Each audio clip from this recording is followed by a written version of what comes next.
I'd like to call this hearing on worldwide threats to order, and I'd like to welcome our distinguished witnesses today, Director of National Intelligence, Dan Coates, Director of the Central Intelligence Agency, Mike Pompeo, Director of the Defense Intelligence Agency, General Robert Ashley, Director of the Federal Bureau of Investigation, Chris Wray, Director of the National Security Agency, Admiral Mike Rogers, and Director of the Geospatial Intelligence Agency, Robert Cardilla. We've got a long day in front of us, and I thank all of you for being here. I know how forward you look to this one occasion on an annual basis. Since 1995, this committee's met in open forum to discuss the security threats facing the United States of America. This has never been, nor will it ever be, a comfortable conversation to have. The threats this country faces are complex, evolving, and without easy answers. They exist in multiple domains. They're asymmetrical and they're conventional. They can be launched from across the ocean or be planned in the heart of our homeland. Nonetheless, this conversation serves a vital purpose, and it's essential that it takes place in the public square with as much detail and candor as is possible. In my view, that is the true value and public service of this hearing. It provides the American people with insight that they just don't normally get. Those insights are about the spectrum of threats we're up against as a nation, but importantly, those insights are also about the work that the intelligence community does to push back on those threats. This is work that both time and labor intensive. It can be frustrating, heartbreaking, and dangerous. It's often thankless, but because of the tireless dedication and patriotism of men and women who make up our intelligence community, it gets done on behalf of the American people every single day. To this point, I encourage all the witnesses this morning to not only address the threats to our nation, but to talk about what their organizations are doing to help secure this country and to the degree they can in an unclassified setting. Director Coates, your testimony for the record ties together the expertise, capabilities, and wisdom of the entire intelligence community. I encourage everyone to familiarize themselves with its content. It's lengthy, and it's detailed, and it's a testament to the broad range of talents our IC brings to the table. It's also a compelling reminder of why this country invests so substantially in its intelligence apparatus. Director Pompeo, when we held this hearing last year, I invited you to share your assessments of the things on the Korean Peninsula. I'm going to ask you again for your insights on the state of North Korea's nuclear and missile program, and importantly, what's going on politically with North Korea's leadership. Perhaps you can help us differentiate between a genuine effort to reconcile with South Korea and an opportunistic attempt to drive a wedge between Washington and Seoul. General Ashley, the work just never seems to end for our Defense Department. I would value your latest assessment of the battlefield situations in Syria and Afghanistan. Last week, we had U.S. advisors and their Kurdish allies come under fire in eastern Syria.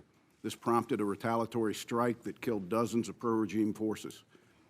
In Afghanistan, a string of terrorist attacks in Kabul left 150 dead last month, suggesting to me that after 16 years of war, the insurgency is nowhere near folding, and the government remains hard-pressed to provide the security needed for its own people. I'd particularly value your unvarnished appraisal of where progress is being made in Afghanistan and where it's not. Admiral Rogers, cyber is clearly the most challenging threat vector this country faces. It's also one of the most concerning, given how many aspects of our daily lives in the United States can be disrupted by a well-planned, well-executed cyber attack. I'd appreciate your assessment of how well we're doing when it comes to protecting the nation's most critical computer networks, from the systems that guide our military to the networks that ensure the nation's energy supply. They are all essential to a functionality of a modern America. And I fear that they're increasingly vulnerable to state and non-state actors. Director Wray, I'm keenly interested in hearing your assessment of the threat posed by the spread of foreign technology in the United States. This committee has worked diligently to sound the alarm bells when it comes to the counterintelligence and information security risks that come prepackaged with the goods and services of certain overseas vendors. The focus of my concern today is China, and specifically Chinese telecom like Huawei and ZTE, that are widely understood to have extraordinary ties to the Chinese government. I hope you'll share your thoughts on this, and I also ask you to provide your insights into how foreign commercial investment and acquisitions are jeopardizing the nation's most sensitive technologies. Lastly, I'd like to spend a moment on the counterintelligence threat to our national academic research and laboratory construct. What's the scale of the problem, and what's the FBI doing to fight it? And finally, Director Cardilla, we've come to associate NGA with the modernization of the intelligence community.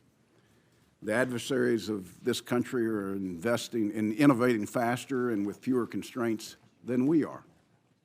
The threats we face are multidimensional, decentralized, and global.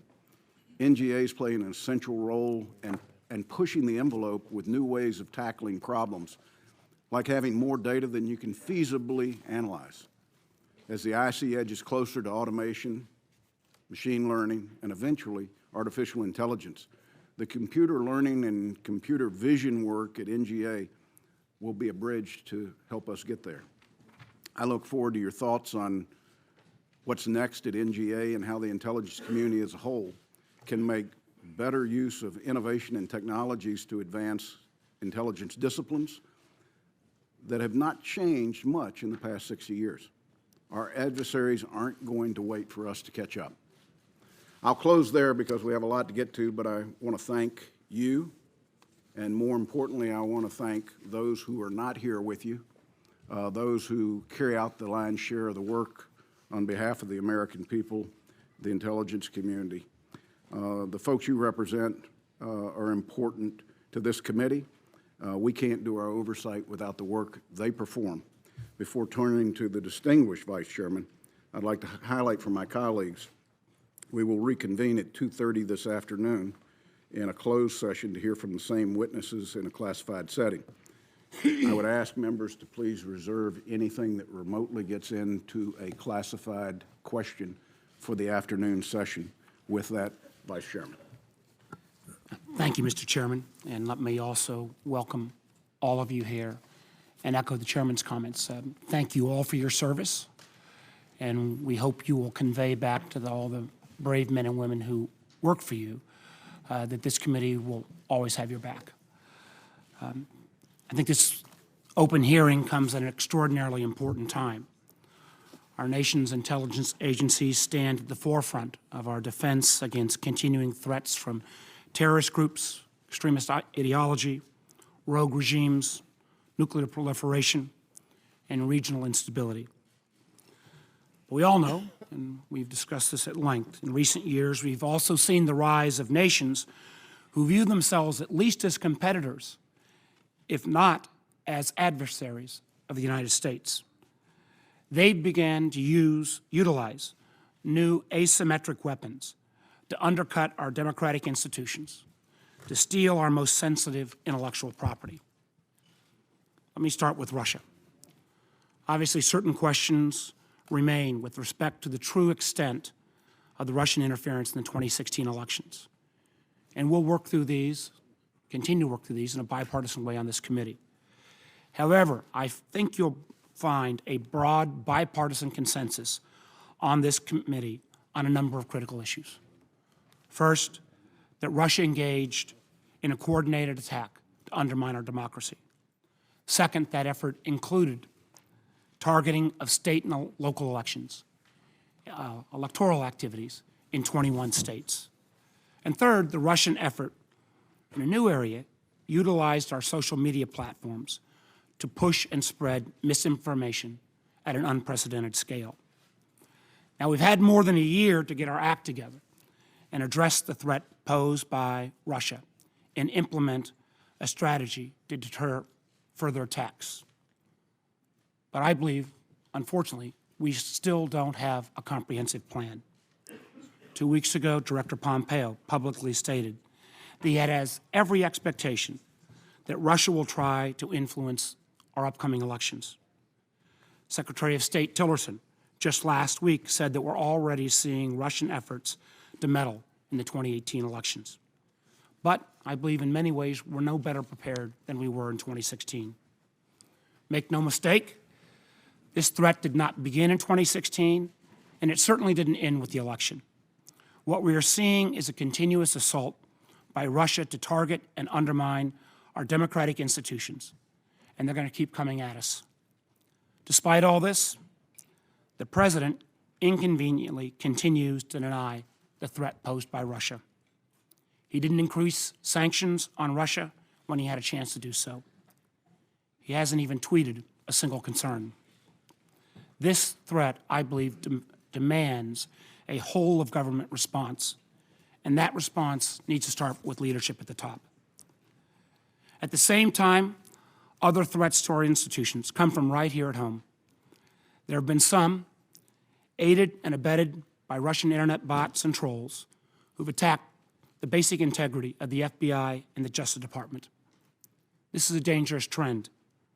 This campaign of innuendo and misinformation should alarm all of us, regardless of our partisan affiliation. In addition to this ongoing threat from Russia, I'm concerned that China has developed an all of society, not just all of government, but all of society approach to gain access to our sensitive technologies and intellectual property. I'm paying a great deal of attention to the rise of China's tech sector. In particular, I'm worried about the close relationship between the Chinese government and Chinese technology firms, particularly in the area of commercialization of our surveillance technology and efforts to shape telecommunication equipment markets. I want to ensure that the IC is tracking the direction that China's tech giants are heading, and especially to the extent which they are beholden to the Chinese government. In recent years, we've seen major technologies firms whose rise is attributed in part to the illicit access of U.S. technology and IP. These companies now represent some of the leading market players globally. Most Americans have not heard of all of these companies, but as they enter Western economic markets, we want to ensure that they play by the rules. We need to make sure that this is not a new way for China to gain access to sensitive technology. Now, there are a number of other concerns I hope to raise both in the hearing this morning and in the closed hearing this afternoon. Let me just briefly mention two. First, how is the IC poised to track foreign influence that relies on social media and misinformation? Just last week, the chairman and I had a good meeting with our UK parliamentary colleagues investigating this issue. Russian trolls and bots continue to push divisive content both in the United States and against all our allies in Europe. Not only the UK, but as we've talked before, France, Germany, Netherlands, and we've also heard recent indications of Russian activities in Mexico. The IC needs to stay on top of this issue, and I'm worried that we don't have a clear line of assignment. Let me also raise another issue. I believe we need to do more to reform the broken security clearance system, which GAO recently placed on its list of high-risk government programs in need of reform. We've seen close to 700,000 folks now waiting in line, folks that need to serve our country, whether in the government or in the private sector, who've been just waiting way too long to get their security clearances.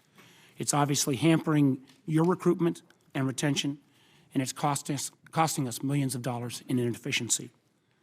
Again, thank you to all of you for your service. Please convey our best wishes to the men and women who work with you, and I look forward to our hearing. Thank you, Mr. Chairman. Thank you, Vice Chairman. I'm going to recognize Director Coates, and he is the only one who will give official testimony. All members of the panel are open for questions. I will recognize our members by order of seniority for up to 5 minutes. With that, Director Coates, the floor is yours.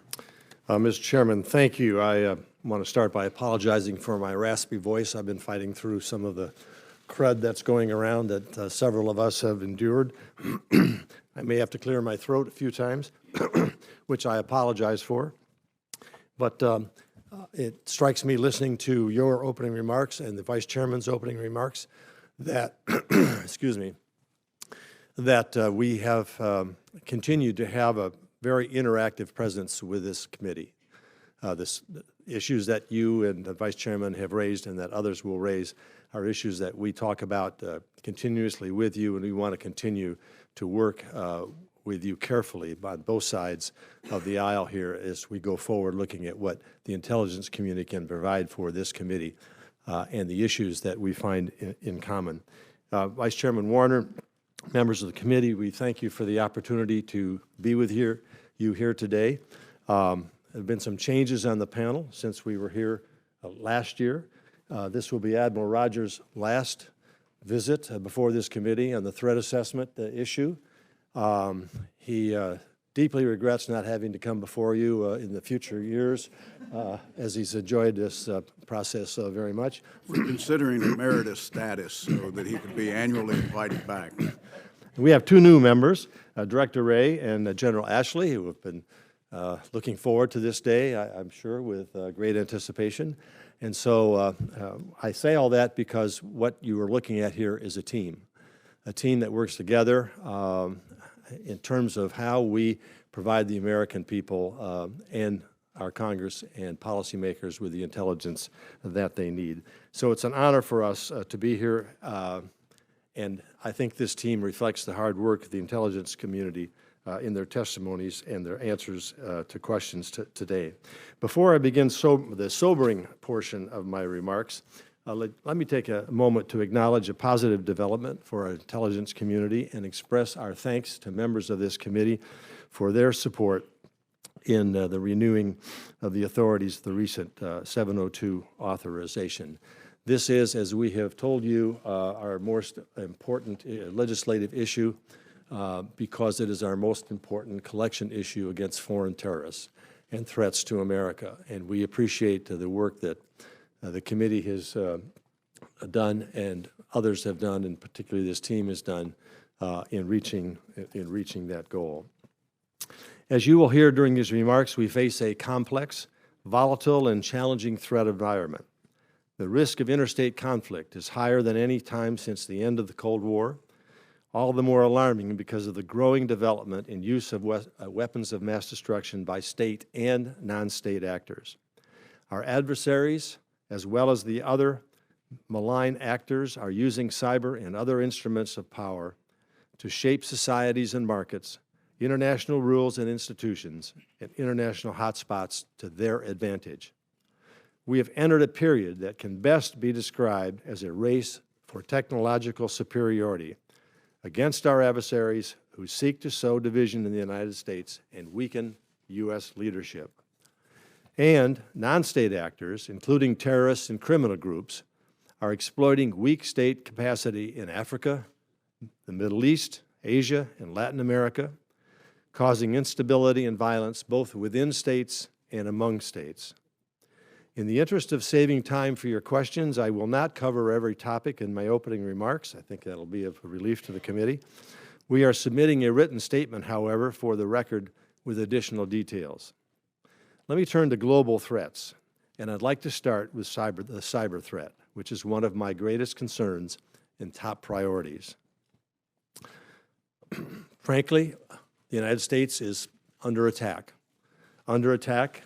by entities that are using cyber to penetrate virtually every major action that takes place in the United States.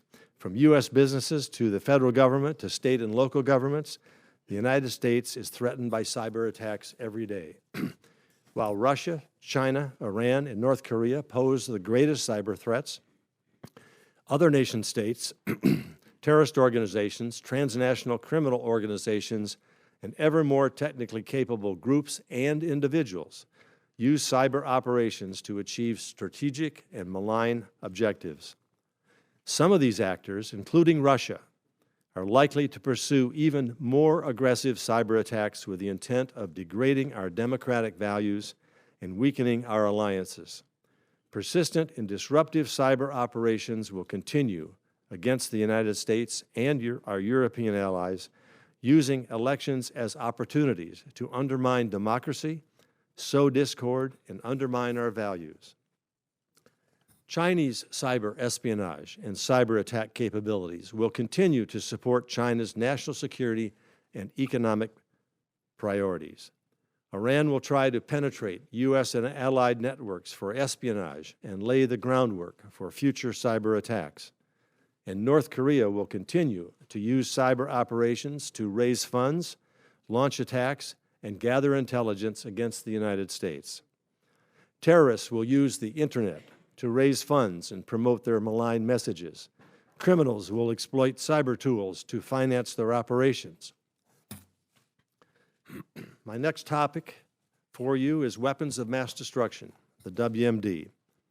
Overall, state efforts to modernize, develop, or acquire WMD, their delivery systems, or the underlying technologies constitute a major threat to the United States and to our allies. North Korea will be the most volatile and confrontational WMD threat in the coming year. In addition to its ballistic missile tests and growing number of nuclear warheads for these missiles, North Korea will continue its long-standing chemical and biological warfare programs also. Russia will remain the most capable WMD power and is expanding its nuclear weapon capabilities.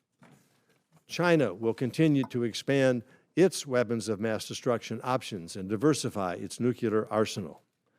Iran's implementation of the Joint Comprehensive Plan of Action, the JCPOA, has extended the time it would take to develop a nuclear weapon from several months to about a year, provided Iran continues to adhere to the deal's major provisions. Pakistan is developing new types of nuclear weapons, including short-range tactical weapons.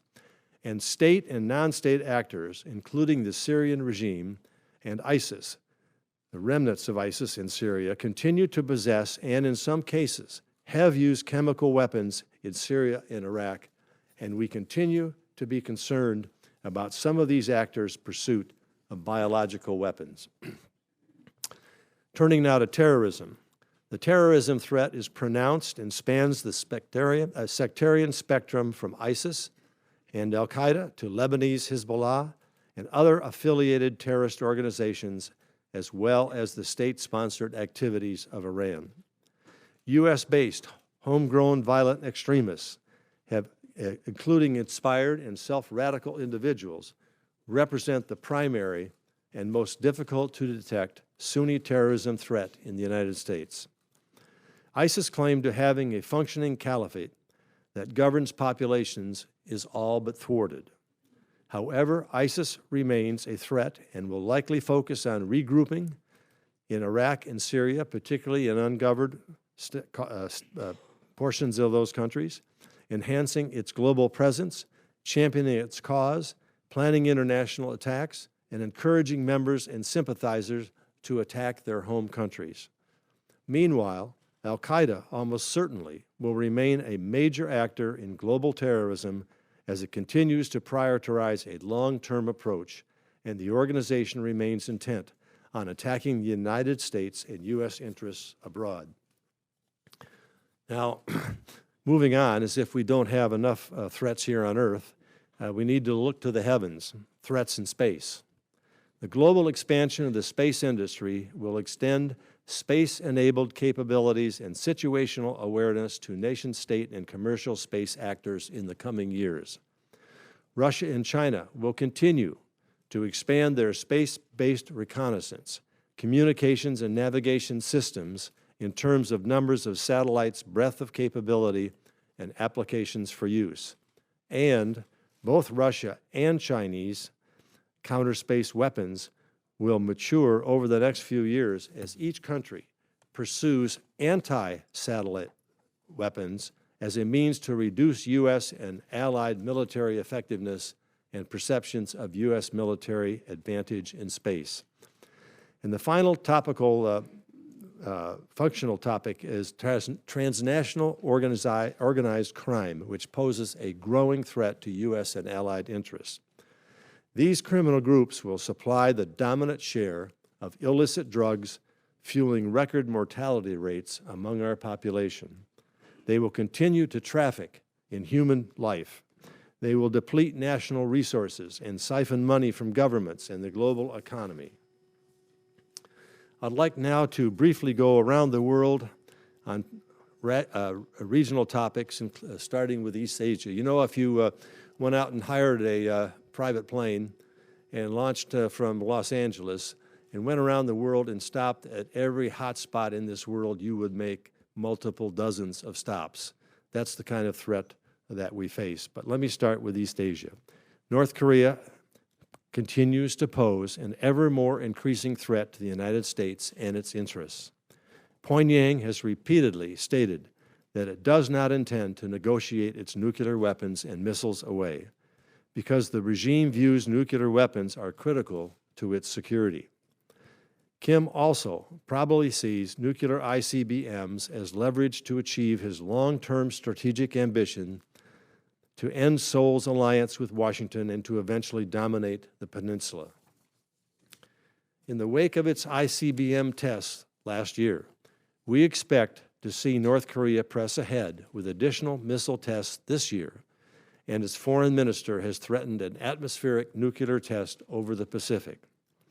Pyongyang is committed to fielding a long-range, nuclear-armed missile capable of posing a direct threat to the United States.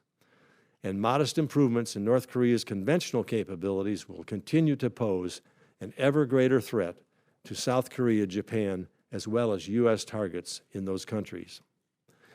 China will increasingly seek to expand its regional influence and shape events and outcomes globally. It will take a firm stance on its claims to the East China Sea and South China Sea, its relations with Taiwan, and its regional economic engagement. China also intends to use its One Belt, One Road initiative to increase its reach to geostrategic locations across Eurasia, Africa, and the Pacific. From East Asia, we head to South Asia. In Afghanistan, Kabul continues to bear the brunt of the Taliban-led insurgency, as demonstrated by recent attacks in the city. Afghan national security forces face unsteady performance, but with coalition support, probably will maintain control of most major population centers. Complicating the Afghanistan situation, however, is our assessment that Pakistan-based militant groups continue to take advantage of their safe haven to conduct attacks in India, in Afghanistan, including U.S. interests therein. Pakistani military leaders continue to walk a delicate line. Ongoing Pakistani military operations against the Taliban and associated groups probably reflect the desire to appear more proactive and responsive to our requests for more actions against these groups. However, the actions taken thus far do not reflect a significant escalation of pressure against these groups and are unlikely to have a lasting effect. In the last month, the administration has designated 8 militants affiliated with the Taliban, Haqqani Network, and other Pakistani militant groups. And we assess that Pakistan will maintain ties to these militants while restricting counterterrorism cooperation with the United States. Next is Russia, where President Putin will continue to rely on assertive foreign policies to shape outcomes beyond Russia's borders. Putin will resort to more authoritarian tactics to maintain control amid challenges to his rule. With respect to Russian influence efforts, let me be clear. The Russians utilize this tool because it's relatively cheap, it's low risk, it offers what they perceive as plausible deniability, and is proven to be effective at sowing division. We expect Russia to continue using propaganda, social media, false flag personas, sympathetic spokesmen, and other means to influence to try to build on its wide range of operations and exacerbate social and political fissures in the United States. There should be no doubt that Russia perceived that its past efforts as successful and views the 2018 U.S. midterm elections as a potential target for Russian influence operations. From Russia, I'll turn to the Middle East and North Africa. This region will be characterized by political turmoil, economic fragility, and civil and proxy wars in the coming year. Iran will remain the most prominent state sponsor of terrorism and an adversary in the Middle East, especially in Iraq, Syria, and Yemen. Iran will seek to expand its regional influence and will exploit the fight against ISIS to solidify partnerships and translate battlefield gains into political, security, and economic agreements. We also assess that Iran will continue to develop military capabilities that threaten U.S. forces and U.S. allies in the region. For example, Iran has the largest ballistic missile force in the Middle East. The Islamic Revolutionary Guard Corps, Navy, and its unsafe and unprofessional interactions pose a risk to U.S. naval and allied naval operations in the Persian Gulf. And Lebanese Hezbollah, with the support of Iran, has deployed thousands of fighters to Syria and provides direction to other militant and terrorist groups, all fomenting regional instability. Iran's provocative and assertive behavior, as we saw most recently this past weekend in northern Israel, increases the potential for escalation.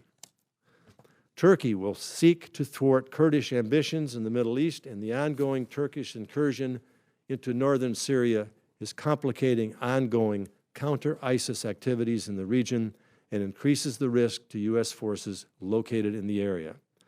Syria will face unrest and fighting through 2018, even as Damascus recaptures urban areas and violence decreases in some areas. Iraq is likely to face a lengthy period of political turmoil and conflict. The social and political challenges that gave rise to ISIS remain, and Iran has exploited those challenges to deepen its influence in Iraq's military and security elements and diplomatic and political arms. The war in Yemen between the Iranian-backed Houthis and the Saudi-led coalition is likely to continue and will worsen the already tragic humanitarian crisis for 70% of the population of about 20 million people in need of assistance. The situation in Yemen is emblematic of a far larger problem. The number of people displaced by conflict around the world is the highest that it's been since the end of World War II. Turning to Europe, where I want to draw your attention to two significant developments that are likely to continue to impact European politics and foreign policy in the coming year, let me state first, the continent's center of gravity appears to be shifting to France, where President Macron has taken a more assertive role in addressing European and global challenges. The results of the recent German election, I think, enforce that assessment. Second, recent efforts by some governments in Central and Eastern Europe to undermine judicial independence and parliamentary oversight and increase government control over public media are weakening the rules of law. These steps could presage further democratic decline and offer opportunity for Chinese and Russian influence. There are many more topics I could discuss. I haven't even gotten to the Western Hemisphere or Africa, but I would like to close with discussion of one additional threat, this one internal and somewhat personal. I'm concerned that our increasing fractious political process, particularly with respect to federal spending, is threatening our ability to properly defend our nation, both in the short term and especially in the long term. The failure to address our long-term fiscal situation has increased the national debt to over $20 trillion and growing.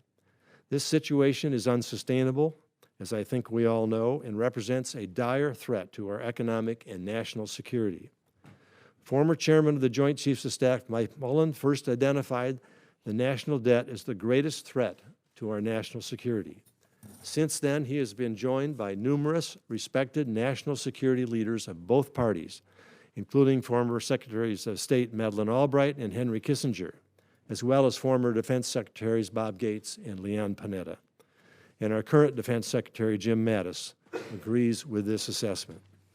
Many of you know I have spent a lot of time in my last term in the Senate working on this issue, and unfortunately, the problem continues to grow. So I would urge all of us to recognize the need to address this challenge and to take action as soon as possible before a fiscal crisis occurs that truly undermines our ability to ensure our national security. With that, I and the rest of the panel are happy to take your questions. We appreciate the opportunity to be with you today. Thank you, Mr. Chairman. Dan, thank you very much for that very thorough overview of the world and what's at play. I'll recognize members based upon seniority for up to 5 minutes. Chair recognizes himself. Admiral Rogers, according to the statement for the record, the intelligence community assesses that most detected Chinese cyber operations against the United States private industry are focused on cleared defense contractors or IT and communications firms whose products and services support government and private sector networks nationwide. Rate the intelligence community's performance when it comes to notifying clear defense contractors and other sensitive private sector actors about malicious cyber activities on their networks. So first, in all honesty, you're asking me to rate a function for which I don't have responsibility or day-to-day execution. So I'll give you an opinion, but it's not informed by day-to-day experience per se. This is an issue both as NSA and as Cyber Commando. I try to work very aggressively because, as you have outlined, this is a tremendous concern for us as a department. Clearly, I think we are not where we need to be. The challenge, I think, is we've got multiple areas of knowledge and insight across the federal government, within the private sector, and how do we bring this together in an integrated team with some real-time flow back and forth? That is not where we are today, but that's where we've got to get to. In your estimation, are we doing enough to warn the private sector of the threat that's out there?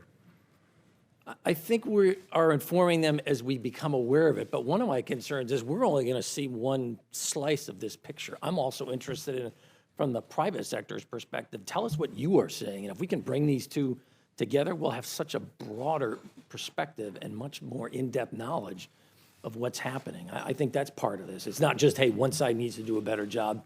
I'm not trying to say it's a two-sided, but I think it's our ability to bring this together as a team. Given that you've seen the difficulty, especially this committee and the intelligence community has had communicating with tech companies about a way forward that is in commonality, are you concerned at how this is going to become an increasingly challenging landscape for both Congress and for the intelligence community working as we see new tech firms emerge every day? Yes, I am, because quite frankly, I wonder, so how bad does this have to get before we realize we have to do some things fundamentally differently?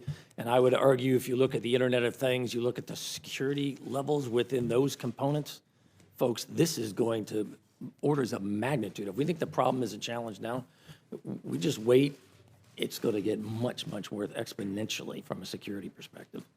Director Pompeo, the IC assesses that North Korea is likely to press ahead with more tests in 2018 missile tests, noting that North Korea's foreign minister indicated an atmospheric nuclear test over the Pacific may be under consideration by Pyongyang. What's the IC assess the regional reaction to this kind of test would be? Senator, thanks for your question. And if I may just take 1 minute to say, I've been doing this a year now, and I want to express my appreciation to this committee for helping the CIA do the things it needs to do, providing us the resources and the authorities we need. And we've put a lot of effort against this very problem. You've all been incredibly supportive of that. And so my team thanks you for that. We think a test like that would certainly further unite the region. Having said that, our sense is that we have built a global coalition pushing back against Kim Jong-un and his terror regime. With respect to what each particular country might do, I'd prefer to keep that conversation to closed session this afternoon. Great.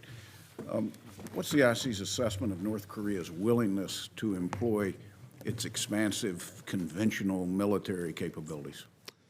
Senator, one of the things that Director Coates referred to in his opening remarks is that Kim Jong-un remains not only intent on staying in power, that the thing all dictators prefer to do, right? Die in their sleep fully at the peak of their power. But he has this mission that is a longstanding North Korean idea of reunification. And their capacity to use a nuclear umbrella combined with their conventional forces to exert coercive behavior, certainly inside their country, certainly against South Korea, but more broadly, is something that our analysts are continuing to look at. We can see as they ratchet up their nuclear capability, making a response more difficult, their capacity to do harm in the region as a result of their incredible conventional capabilities alone increases. Probably for General Ashley and Admiral Rogers. According to statements for the record, the widespread proliferation of artificial intelligence is likely to prompt new national security concerns. How's the IC accounting for the possibility that these new national security concerns? Are we seeing indications now that our adversaries are working to harness emerging technologies like artificial intelligence? And is the IC looking to maximize the potential of emerging technologies in our own processing and analysis of data and intelligence? So if I could take the first shot at that one. So as you look at DIA, and thanks for all the support the committee provides to the Defense Intelligence Agency. So if you look at our core mission, it's, you look at foreign militaries and the operational environment. So this is central to looking at doctrine and what they're developing. When you think about artificial intelligence, our near-peer competitors are pursuing this, and it's a lot of commercial technology that's available. But when you look at the volume and big data and what's available, the ability to digest and pull all that information in, artificial intelligence is going to be integral to that. Use an example of one of the projects we work on, and this is at the open source level, Project Maven. You look at full motion video, for example, or social media. In full motion video, you're never going to be able to afford the workforce that's going to be able to go through all the material, whether it's video, whether it's what Admiral Rogers works in the way of signals intelligence, or what's available in the social media. So artificial intelligence, machine learning, which is really kind of where we are right now. It's more machine learning than it is artificial intelligence. We're seeing all of our near-peer competitors invest in these kinds of technologies because it's going to get them to decision cycles faster, allow them to digest information in greater volumes, and have a better situational understanding of what's happening in the battle space, and in some cases, just what's happening in the strategic environment. So I would agree with General Ashley. I'd also highlight every organization on this table is faced with the challenge of victims of our own success in some ways. The ability to access data at increased levels brings its own set of challenges. So we are collectively all attempting to deal with this. When I look at potential adversaries, I see them going through the same set of challenges. I would argue when I look at the PRC in particular, there clearly is a national strategy designed to harness the power of artificial intelligence to generate strategic outcomes, many along the lines that General Ashley highlighted, to generate positive outcomes for them. If you look at their research, you look at how it is affecting the amount of data they are going after. I can remember 5-10 years ago looking at some data concentrations and thinking to myself, this is so large and has such a disparate amount of information in it. Boy, it would be really difficult for an opponent potentially to generate insight and knowledge from it. I don't have those kinds of conversations anymore. With the power of machine learning, artificial intelligence, and big data analytics, data concentrations now increasingly are targets of attraction to a whole host of actors. And you have watched the PRC and others engage in activity designed to access these massive data concentrations. If I could follow up on that one also, because this is one of those areas that's available in the commercial industry. So you see a lot of investment, academia and others that are pursuing this. And so there's a key piece of this I think it's worth addressing as well, which is how do you operationalize it? So you go back and if I could just use kind of a World War II example, the fact that there were planes, radios, and tanks was not unique to the Germans in World War II. What they did is they came up with an operational concept that allowed them to leverage that. And Peter Singer, if anyone's ever read Wired for War, A Ghost Fleet, is a futurist. And we sat a panel with him a couple of years ago, and it was interesting when I asked him, as you look at the things that are emerging, the technology and things that are coming out, what do you see in the way of breakthrough that gives somebody a really marked advantage? And Peter's comment wasn't that I see something that gives someone such a marked advantage. It's who's able to harness it, who's able to operationalize it, and put it to effect. And so that's really a key difference, is a lot of that technology is going to be available globally. Thank you. If I could just ask your permission here. Robert Cardillo's agency, NGA, has probably taken a very significant lead on this, given the enormous volume of collection that they take and the inability to process that through the use of humans. I've asked Robert to be prepared to answer that question for you because I think they're taking some leading efforts that might be helpful. Great. I think it's important to note at the front what hasn't changed. Quite frankly, the mission, the responsibility this whole table has is to provide you with decision advantage. What's changed is the world around us and now within us. And so what we used to hold exclusively, because we had capabilities that others didn't, is now more shared. And so, as Admiral Rogers has said, this is something that we all lock arms on because it isn't the access that is exclusive anymore, it's the use. It's the concept of operations, as General Ashley said. I have the same concerns you do about getting the cooperation we need from these companies. I'm rather optimistic about it because I think at the end of the day, we can advance the American economy, we can advance American entrepreneurship, and we can advance our understanding of the world in a way that gets back to that first step, which is decision advantage. Rest assured, processing of data will come up in our closed session with you. I've got you targeted. Vice Chair. Thank you, Mr. Chairman. I think I take with some note the fact that the ODNI director started his discussion with cyber. I think it's very telling in terms of how we view worldwide threats. Let me get one question out on the record. And we all know it's been over a year since the Russian intervention in our 2016 elections. We've also seen Russia intervene in a number of other Western democracies. I'd like each of you to briefly reconfirm to the American public that our intelligence community understands this threat. Last year, those of you who were on the panel each expressed confidence in the January 2017 IC assessment that Russia interfered in the 2016 elections. I'd like each of you today to, one, reaffirm that, and also, with a simple yes or no, do you agree with Director Pompeo that we haven't seen a significant decrease in the Russian activity, and we have every expectation, and I think Director Coates, you've already alluded to this, that they'll try to continue to intervene in our elections in 2018 and 2020. I'll start with you, Director Cardell. Simple yes or no will do. Well, so no change in my view of the 2017 assessment. I support that, and I agree with Director Pompeo's assessment about the likelihood of the 2018 occurrence as well. I participated in that 2017 work. I stood by it then. I stand by it now, and I agree with Director Pompeo. This is not going to change or stop. General Ashley. Yes, it is not going to change, nor is it going to stop. Throughout the entire community, we have not seen any evidence of any significant change from last year. I agree with Director Pompeo. You've been waiting for that answer for a I long have. time. I've had that one in the pocket for a while. Yes, sir. As do I. One area that I think we were a little all caught off guard on, and to a degree understandably, was how the Russians used social media. And I realize this is a new area for all of us, and there are legitimate issues around American civil rights that have to be balanced. But the fact is, I think we have to have an organized plan going forward. This question will be directed at DNI Coates and Director Ray, but if others want to weigh in, because the notion that these companies, while maybe located here, operate in cyberspace, and when we've got somebody masquerading as Mike Pompeo, but is actually Boris Badenoff in St. Petersburg, it doesn't fit neatly into a particular flowchart.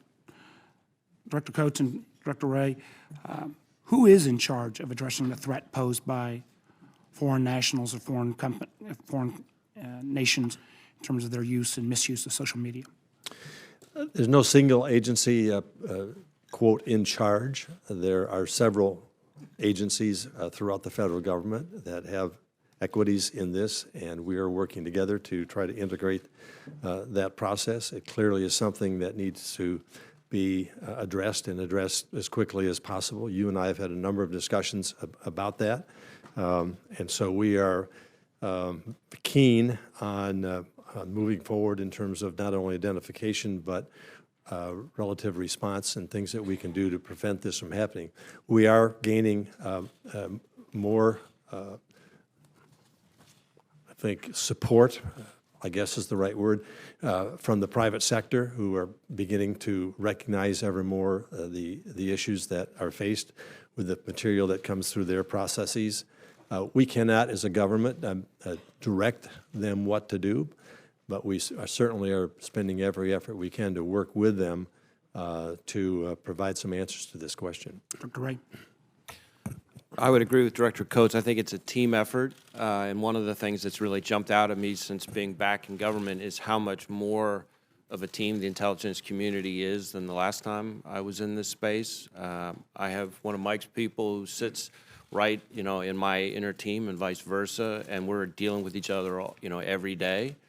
So it's teamwork within the intelligence community and then partnership with the private sector, which is, I think, the other big change I've noticed. There's a lot more forward-leaning engagement with the private sector in terms of trying to share information and raise awareness on their end, because at the end of the day, we can't fully police social media, so we have to work with them so that they can police themselves a little bit better as well. Well, let me say, I think the companies themselves were slow to recognize this threat.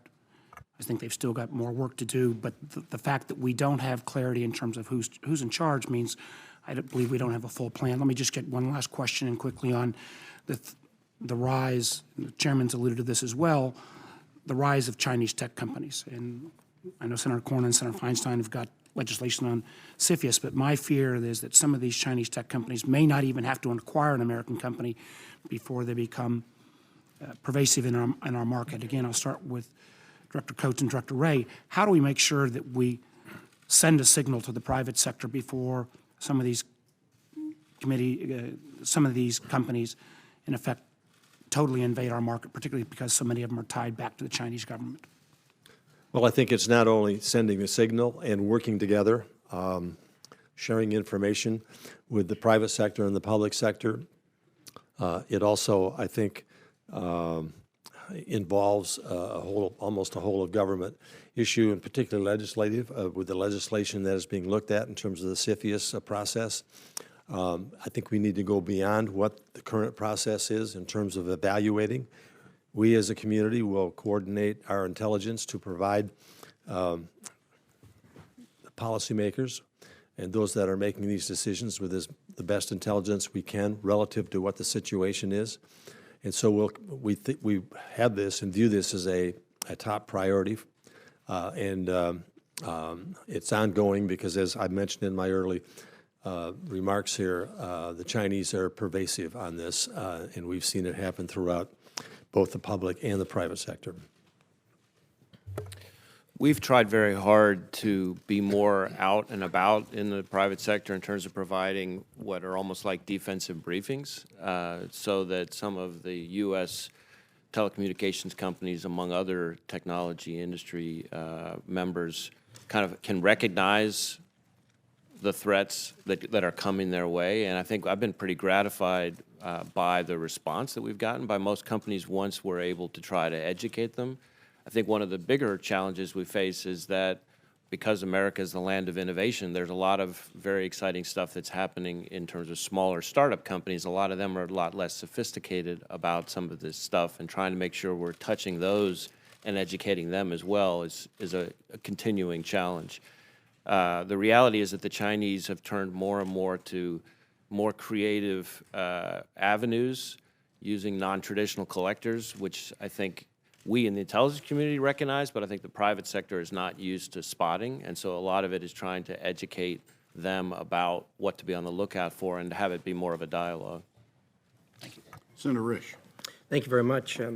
First of all, I want to associate myself with remarks of the Vice Chairman when he said that this committee will always have your backs. For those of you who've been associated with this committee, Dan, since you used to sit here, and Director Pompeo, you ran the same operation across the way, and Mr. Cardillo, Mr. Rogers, you guys have seemed like part of the committee we see is so much up there. And you know that that's the case, and we sincerely appreciate that.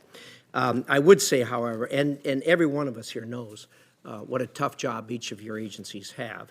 I'm speaking for myself, and I suspect for most, if not all of the committee, we have absolute 100% confidence in your ability to, in a very neutral, dispassionate fashion, deliver to us the facts that we need in order to make the policy decisions. One of the things that does rear its ugly head occasionally and causes issues, and it winds up in the media a lot more than it should, is when your jobs intersect with domestic political affairs. And Mr. Ray, probably you wind up with this more than anybody else. It gets messy, it gets difficult, and I think we've all got to recommit ourselves to what we're actually doing here to reach the right facts. I would respectfully disagree with my good friend from Virginia that we are no better prepared to handle the Russians' onslaught in 18 than we were in 16. When this happened in 16, those of us on this committee, those of you at the panel, and most of you, most everyone who works in the IC, were not surprised to find out that the Russians were attempting to meddle in our affairs. And after we had I think probably one of the best hearings we've had this year was the open hearing we had on how they use social media. And we saw how disjointed it was, how ineffective it was, how cheap it was for them to do that. But I think after that, with all due respect to my friend from Virginia, I think the American people are ready for this. I think that now they're going to look askance a lot more at the information that is attempted to be passed out through social media. The American people are smart people. They realize that there's people attempting to manipulate them, both domestically and foreign. I agree with everybody on the panel that this is going to go on. This is the way the Russians have done business. This is no surprise to us, and we saw it even more so than we got it in France and Germany in the past year. So I think the American people are much more prepared than what they were before. Dan, thank you for that analysis of Syria. I doubt it made it any clearer for me or for the American people. It's a Rubik's Cube that is very difficult, and after this last weekend, I think got even more complicated. And I think that we're going to have to keep an eye on that. I agree with you. Cyber is certainly something that's right at the top. The financial condition of this country is of critical importance to us. I want to close, and I want to ask a specific question to four of you regarding Korea. I think that's the most existential threat that we face. I think it's something that's at our doorstep. A year ago when we talked about this, it was then, this is now. The movement of North Korea has not slowed down. In fact, if anything, I think all of us would agree that it's probably picked up, and it's at our doorstep. This is going to have to be dealt with in the very, very near future. We've talked about trying to engage in conversations and what conditions would be, et cetera. I think we're still in the process of refining that, but that's moving. We've all watched over the last week the SMILE campaign that North Korea has inflicted on the South Korean people. The South Korean people seem to be charmed by it to some degree. Some of them seem to be captivated by it. From my point of view, I think it's nothing more than a stall by the North Koreans to further develop what they're trying to do. And I suspect, in my judgment, I think we need to be very, very cautious of this. Director Coates, Pompeo, Rogers, and Ashley, I'd like to hear your view of this supposed turn in the last couple of weeks by the North Koreans. Well, this is an existential threat, potentially to the United States, but also to North Korea. Kim Jong-un views this as any kind of a kinetic attack or effort to force him to give up his nuclear weapons is an existential threat to his nation and to his leadership in particular. As you know, it's a very hard topic, collection nation, given their secrecy and so forth. But we do know that Kim, it's a one-man decision. We have processes in place here in the United States to have multiple engagements with various agencies in terms of our policy making and relative to the decision that ultimately the president makes. That does not appear to be the case in North Korea. The provocative nature and the instability that Kim has demonstrated potentially is a significant threat to the United States. I agree with you that decision time is becoming ever closer in terms of how we respond to this. Our goal is a peaceful settlement. We are using maximum pressure on North Korea in various ways, which can be described by my colleagues here. Most of that in open session, in closed session. But we have to face the fact that this is an potentially existential problem for the United States. Wise words. Director Pompeo. The last part of your question about this past now almost week at the Olympics, we should all, the American people should all remember that Kim Yo-jong is the head of the Propaganda and Agitation Department. There is no indication there's any strategic change in the outlook for Kim Jong-un and his desire to retain his nuclear capacity to threaten the United States of America. No change there. Admiral Rogers. I would just say if KJU thinks he can splinter the relationship between ourselves and the South Koreans, he is sadly mistaken.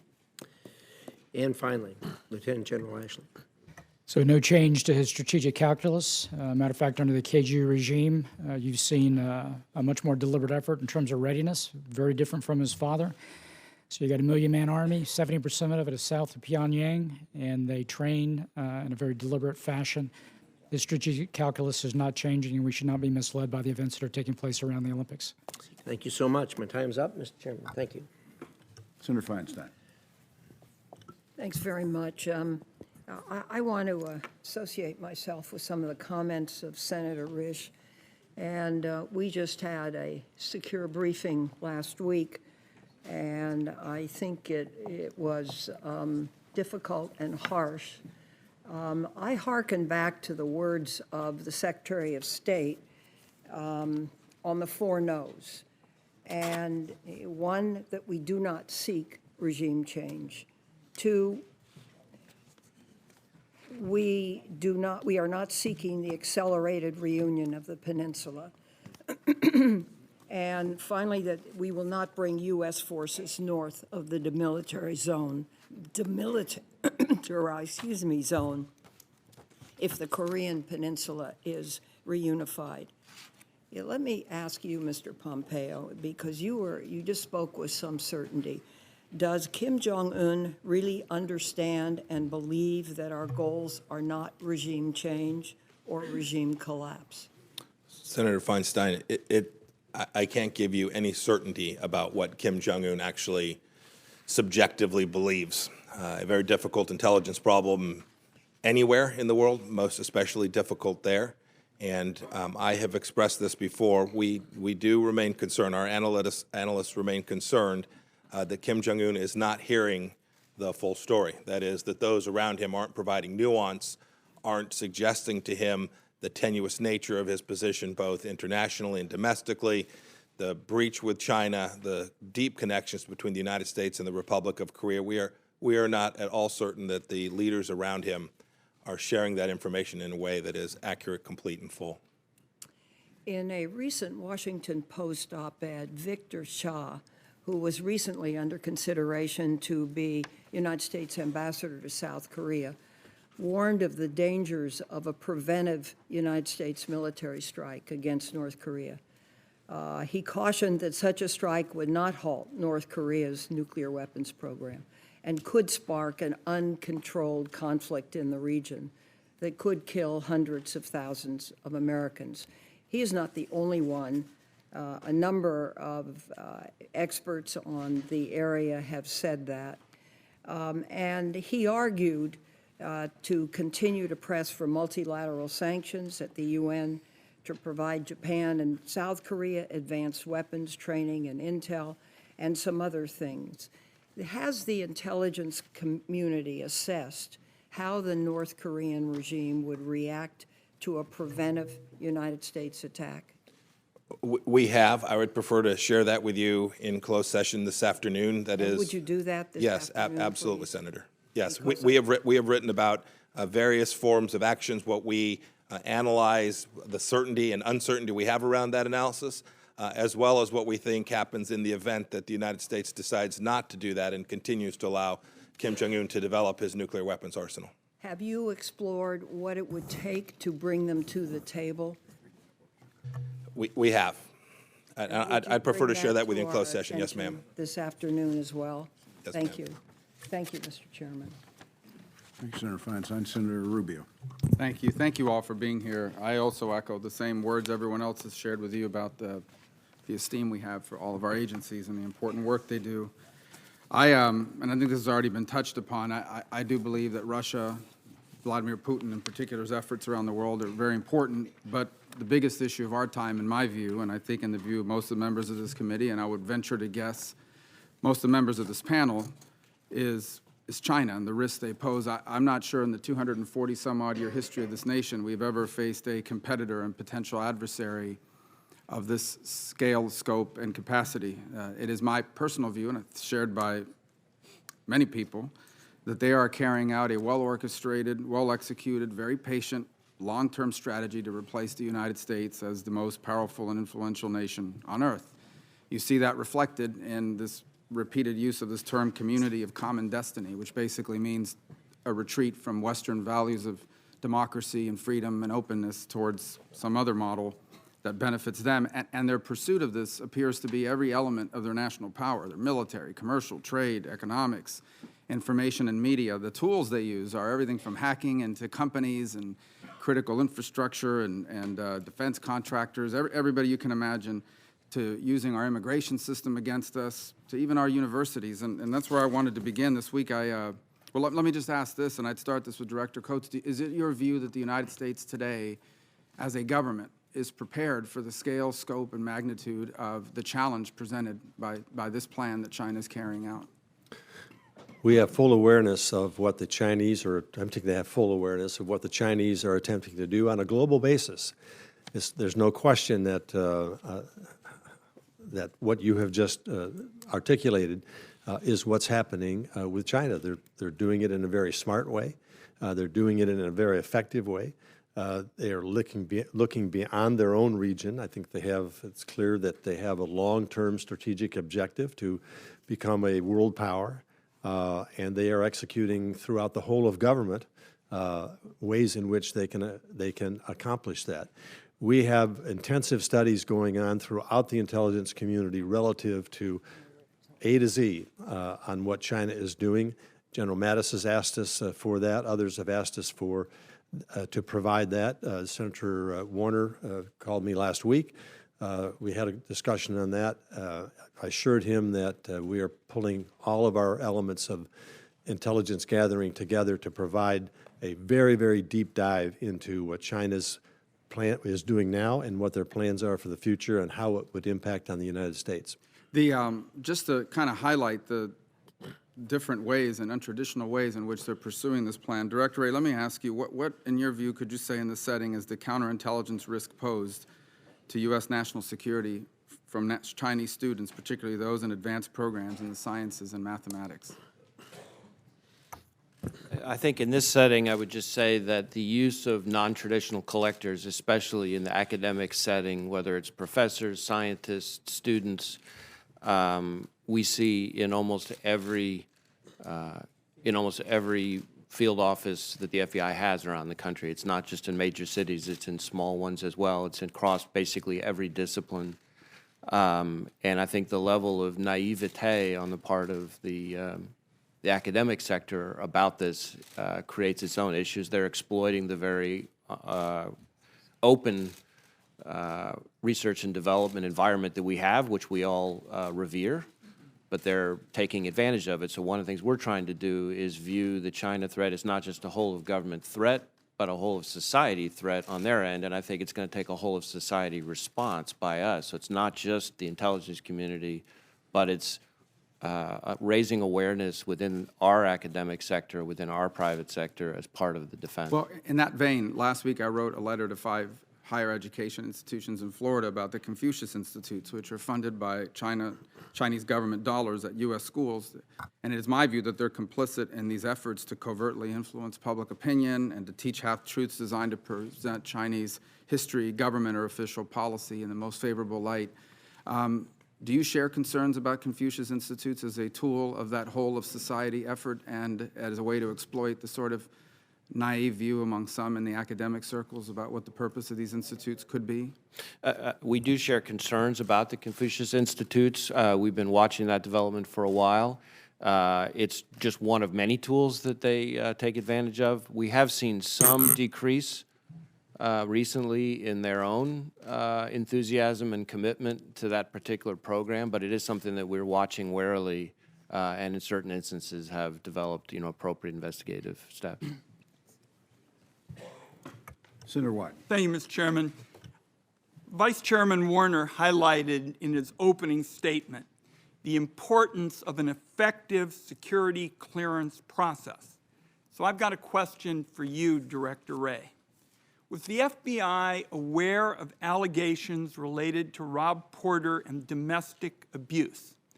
And if so, was the White House informed this could affect his security clearance? When were they informed? And who at the White House was informed? Well, Senator, there's a limit to what I can say about the content of any particular background investigation for a variety of reasons that I'm sure you can appreciate. I would say that the background investigation process involves a fairly elaborate set of standards, guidelines, protocols, agreements, et cetera, that have been in place for 20-plus years. And I'm quite confident that in this particular instance, the FBI followed established protocols. So was the White House informed that this could affect his security clearance? That's a yes or no. I can't get into the content of what was briefed. What were they informed? What I can tell you is that the FBI submitted a partial report on the investigation in question in March, and then a completed background investigation in late July. That is, soon thereafter, we received requests for follow-up inquiry, and we did the follow-up and provided that information in November, and then we administratively closed the file in January. And then earlier this month, we received some additional information, and we passed that on as well. Okay. Let me turn now to the two recent arbitrary and inconsistent decisions that affect the politicizing of the classification system. The first was the public release of the Nunes memo. The second involved the report that the Congress required on Russian oligarchs, their relationship with President Putin, and indications of corruption. In that case, the Secretary of the Treasury released nothing other than a list of rich Russians taken from public sources. My question, and any of you can respond, did any of you take a position on either of these two arbitrary classification decisions? And did any of you have any communications with the White House about either of those classification matters? I'll start, and the answer is no. No. I raised concerns on this issue with the DNI. No. Yeah, the CIA was not asked to review the classification of those documents. Not on the second, the oligarch treasury document. We did have interaction about the memo from Chairman Nunes. Is there anything you can say that protects sources and methods in an open session with respect to that matter? Well, I would just say that, as we said publicly, that we had grave concerns about that memo's release. Okay. On encryption, Director Wray, as you know, this isn't a surprise because I indicated I would ask you about this. You have essentially indicated that companies should be making their products with back doors in order to allow you all to do your job. And we all want you to protect Americans, and at the same time, sometimes there's these policies that make us less safe and give up our liberties. And that's what I think we get with what you all are advocating, which is weak encryption. Now, this is a pretty technical area, as you and I have talked about. And there's a field known as cryptography. I don't pretend to be an expert on it, but I think there is a clear consensus among experts in the field against your position to weaken strong encryption. So I have asked you for a list of the experts that you have consulted. I haven't been able to get it. Can you give me a date this afternoon when you will give me, this morning, a sense of when we will be told who are these people who are advising you to pursue this route? Because I don't know of anybody respected in the field who is advising that it is a good idea to adopt your position to weaken strong encryption. So can I get that list? We'd be happy to talk more about this topic this afternoon. My position is not that we should weaken encryption. My position is that we should be working together, government and the private sector, to try to find a solution that balances both concerns. I'm on the program for working together. I just think we need to be driven by objective facts, and the position you all are taking is out of sync with what all the experts in the field are saying, and I would just like to know who you all are consulting with, and we'll talk some more about it this afternoon. Thank you, Mr. Chairman. Senator Collins. Thank you, Mr. Chairman. Director Pompeo, last week the New York Times published a report that alleged that U.S. intelligence officials had paid $100,000 to a Russian source for phony secrets, including potentially compromising information about the president and information on certain tools allegedly stolen from the NSA. First, is it accurate that the CIA has categorically denied the assertions in this story? And second, if so, what would be the motivations of a Russian who peddled this story to the New York Times and other Western media outlets? Is this part of the Russian campaign to undermine faith in Western democracies? Senator Collins, first, let me say thanks for the question. Reporting on this matter has been atrocious. It's been ridiculous, totally inaccurate. In our view, the suggestion the CIA was swindled is false. The people who were swindled were James Ricin and Matt Rosenberg, the authors of those two pieces. Indeed, it's our view that the same two people who were proffering phony information to the United States government proffered that same phony information to these two reporters. The Central Intelligence Agency did not provide any resources, no money, to these two individuals who proffered U.S. government information directly or indirectly at any time. And the information that we were working to try and retrieve was information that we believed might well have been stolen from the U.S. government. It was unrelated to this idea of compromise that appears in each of those two articles. Thank you. Director Wray, the president has repeatedly raised concerns about current and former FBI leaders and has alleged corruption and political bias in the performance of the FBI's law enforcement and national security missions. I want to give you the opportunity today to respond to those criticisms. What is your reaction? Well, Senator, I would say that my experience now 6 months in with the FBI has validated all my prior experiences with the FBI, which is that it is the finest group of professionals and public servants I could hope to work for. And every day, many times a day, I'm confronted with unbelievable examples of integrity and professionalism and grit. There are 37,000 people in the FBI who do unbelievable things all around the world. And although you would never know it from watching the news, we actually have more than 2 investigations. And most of them do a lot to keep Americans safe. Thank you. That's one of the reasons I wanted to give you an opportunity to respond. Director Coates, we've had a lot of discussion this morning about Russian attempts, which are ongoing, to influence elections in Western democracies, to undermine NATO, and to try to destroy institutions in our country and elsewhere. This is an election year in our country, and it's frankly frustrating to me that we haven't passed legislation to help states strengthen the security of their voting systems.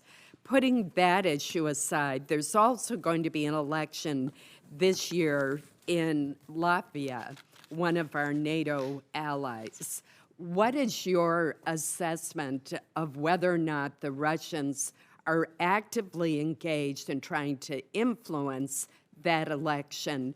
And how concerned is the intelligence community that they might be successful in producing a government that is very sympathetic to Russia's foreign policy objectives?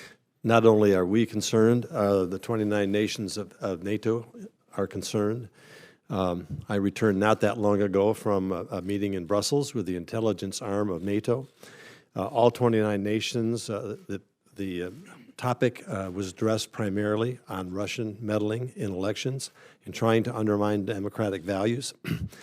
At the end of that, the new director of that organization asked for a show of hands or any verbal response from any representatives of the 29 nations if they thought that Russia had not interfered with their processes and particularly their elections or had the potential to do so.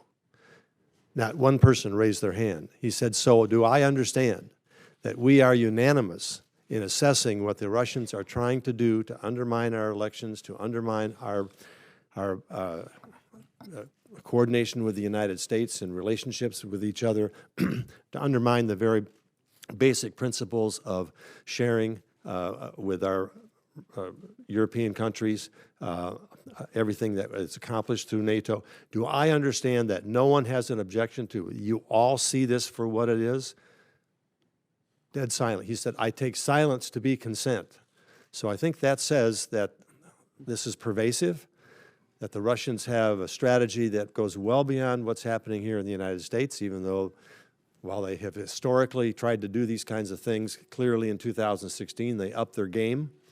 They took advantage, sophisticated advantage of social media. They're doing that not only in the United States, they're doing that throughout Europe and perhaps elsewhere.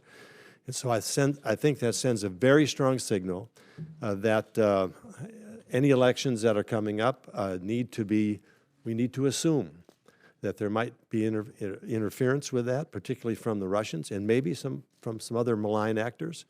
And steps need to be taken to work with state and local officials because many of these elections in off the year will be state and local, governorships, even members of certain houses of representation within the states themselves. So it clearly is an issue that is whole of government, and I would say this, the more, and we also agreed with this at Brussels, and I've tried to make that point while I was there, the more transparency we can provide to the American people, to people of nations that see this threat coming, the better off we will be. Obviously, we have to take other measures, but we need to inform the American public that this is real, that this is going to be happen, and the resilience needed for us to stand up and say we're not going to allow some Russian to tell us how to vote, how we ought to run our country. And I think there needs to be a national cry for that. Thank you. Very valuable. Senator Heinrich. Thank you, Chairman. Director Ray, the FBI has been accused of political bias recently against the president by the president himself. In fact, he said the FBI's reputation is, quote, in tatters. Do you think the FBI's reputation is in any way in tatters? And are you confident in the independence of your agents? Senator, there's no shortage of opinions about our agency, just like every other agency up here, and just like the Congress, I can only speak from my experience. And I hope you're doing better than the Congress. And my experience has been that every office I go to, every division I go to has patriots, people who could do anything else with their careers but have chosen to work for the FBI because they believe in serving others. And the feedback I get from our state and local law enforcement partners, from our foreign partners, from the folks we work with in the private sector and the community, office after office after office has been very, very gratifying and reassuring to me. And I'm a big believer in the idea that the FBI speaks through its work, through its cases, through the victims it protects. And I encourage our folks not to get too hung up on what I consider to be the noise on TV and in social media. So you haven't seen any evidence of some sort of inherent political bias in the agency? No. How do statements like that impact the morale of rank and file agents, or are they able to shake that off? Well, we have 37,000 people. They're all individuals. They all think in their own way. But I guess I would say that our people are very mission-focused. They're accustomed to the fact that we do some of the hardest things there are to do for a living. And I like to think that our folks are pretty sturdy. I think of a woman I met just the other day, an agent in the Miami office who had a bad accident, 12 stitches in her face, and the next day, boom, right back at work. I think about the folks in the San Juan office that I visited recently. You want to talk about people going through a real storm. Right. They do it, and they're out in the community. And I can tell you the community values what they do on the island. Thank you. An op-ed by a number of former intelligence analysts called the Nunes memo and its release, quote, one of the worst cases of politicization of intelligence in modern American history, end quote. You said you had concerns about that memo. I know you can't get into the gritty details of that, but can you say in your view whether or not one of those concerns is that it may have selectively cherry-picked information without presenting the entire fact pattern that led up to that FISA warrant application? Well, Senator, I would just repeat what we said at the time, which is that we had then and continue to have now grave concerns about the accuracy of the memorandum because of omissions. We provided thousands of documents that were very sensitive and lots of briefings, and it's very hard for anybody to distill all that down to 3.5 pages. Director Pompeo, have you seen Russian activity in the lead up to the 2018 election cycle? Yes. So I paused only. I'm trying to make sure and stay on the unclassified side. Yes, we have seen Russian activity and intentions to have an impact on the next election cycle here. Director Coates? Yes, we have. Anyone else? Admiral Rogers? Yes, and I think this would be a good topic to get into greater detail afternoon. this afternoon.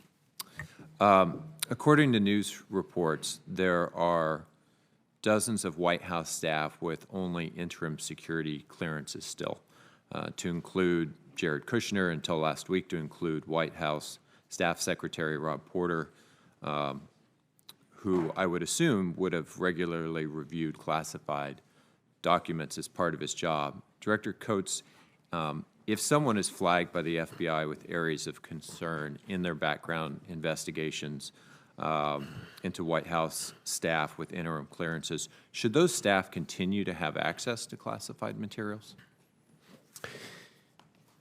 Let me first just speak in general relative to temporary classifications. Clearly, with the new administration in particular, we're trying to fill a lot of new slots.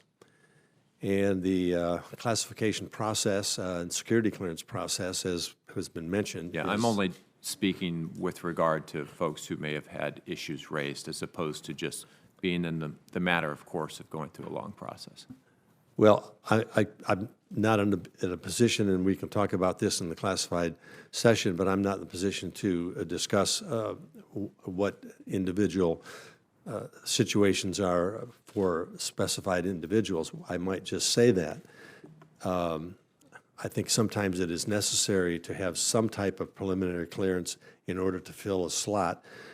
But I have publicly stated, if that is the case, the access has to be limited in terms of the kind of information they can be in a position to receive or not receive. So I think that's something that we have to do as a part of our security clearance review. The process is broken. It needs to be reformed. It doesn't, as Senator Warner has previously said, it's not evolution, it's revolution. We have 700,000 backups. So we have situations where we need people in places, but they don't yet have that. Your specific question, I think I'd like to take up in the classified session. Chairman, I'm over my time. Thank you, Director Coates. Senator Blunt. Thank you, Mr. Chairman.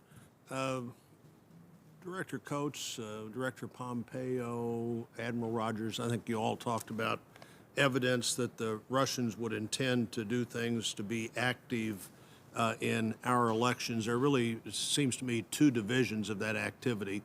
One is information that's put on the record that misleading, false, trying to develop that level. The other, even more sinister, might be the level of dealing with the election system itself, the voting day system, the registration system, and of those two, clearly the voting day system, the one we need to have the most concerns about, that critical infrastructure. You know, this committee has been working toward both of those goals of trying to shore up critical infrastructure on election day, as well as alert people to and decide what might be done about misinformation on the other side of the ledger. Voting begins in March. That's next month. If we're going to have any impact on securing that voting system itself, it would seem to me that we need to be acting quickly.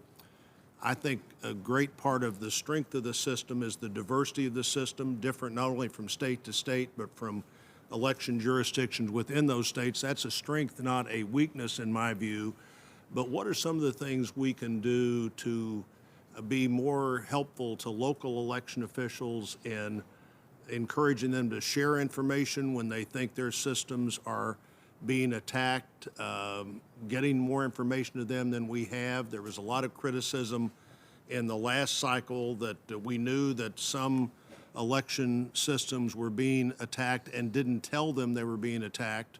And so the three of you, in any order, let's just do the order that I started with, Director Coates, Director Pompeo, Admiral Rogers, any thoughts you have on what we can do to protect the critical infrastructure of the election system and how quickly we need to act if we intend to do that this year? Well, the intelligence community, all elements of it, are aware, and we want to provide, collect and provide as much information as we can so that we can give those warnings and alerts, so that we can share information back and forth with local and state and election processes with the federal government. Department of Homeland Security, Department of FBI, obviously are more involved given these are domestic issues, but we do look to every piece of intelligence we can gather so that we can provide these warnings.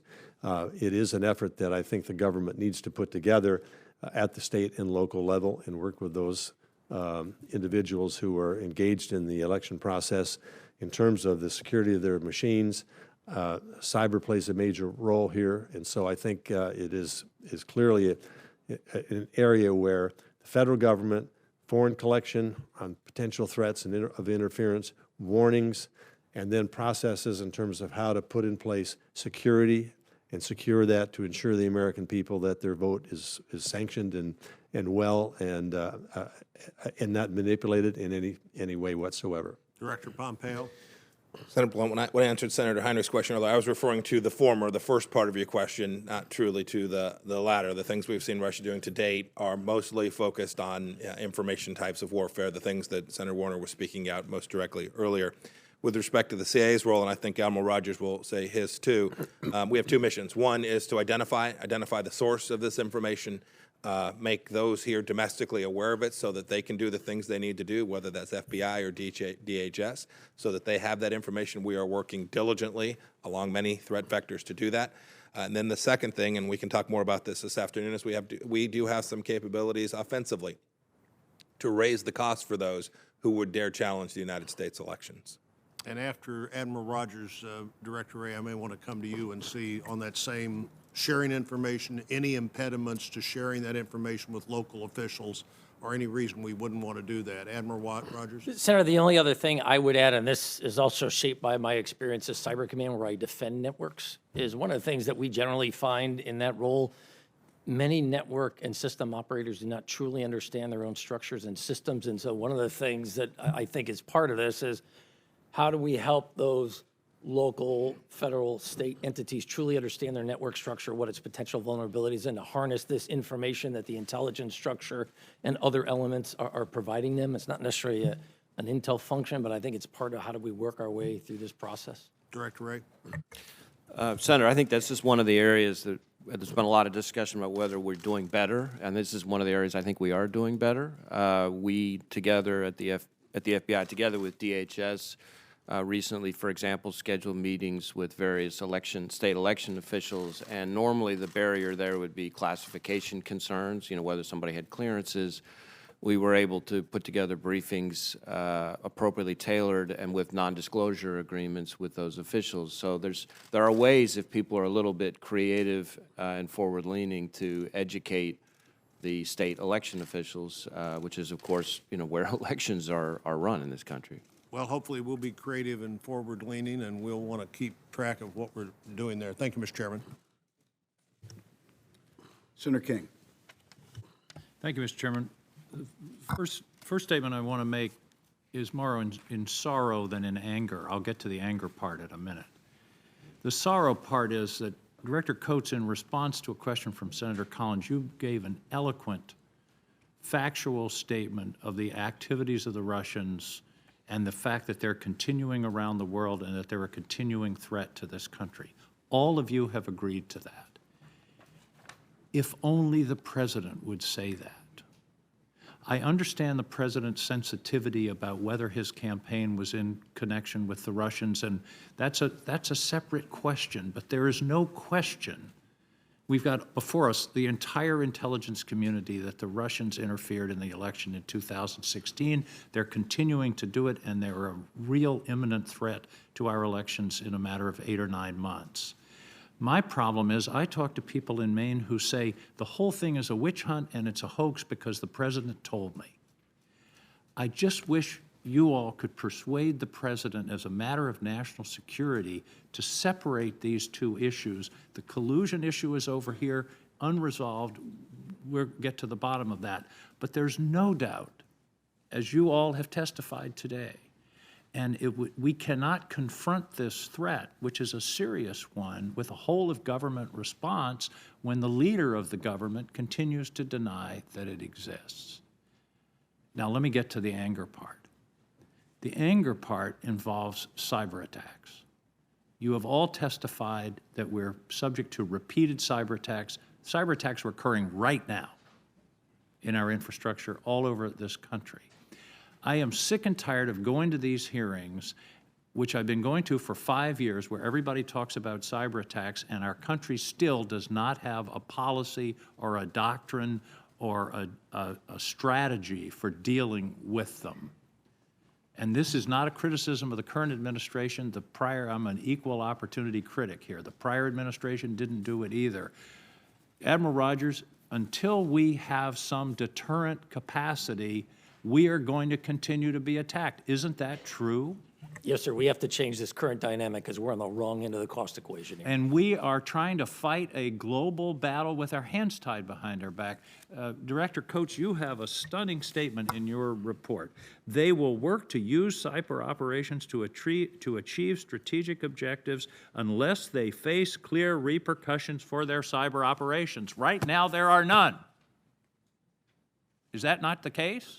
There are no repercussions. We have no doctrine of deterrence. How are we ever going to get them to stop doing this if all we do is patch our software and try to defend ourselves? Those are very relevant questions, and I think everyone, not only at this table, but in every agency of government, understands the threat that we have here and the impact already being made through these cyber threats.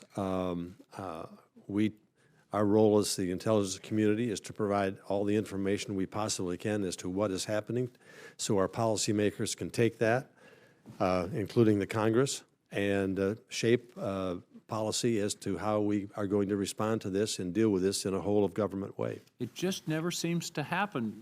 Director Pompeo, you understand this issue, do you not? We are not going to be able to defend ourselves from cyber attacks by simply being defensive. We have to have a doctrine of deterrence. If they strike us in cyber, they are going to be struck back in some way. It may not be cyber.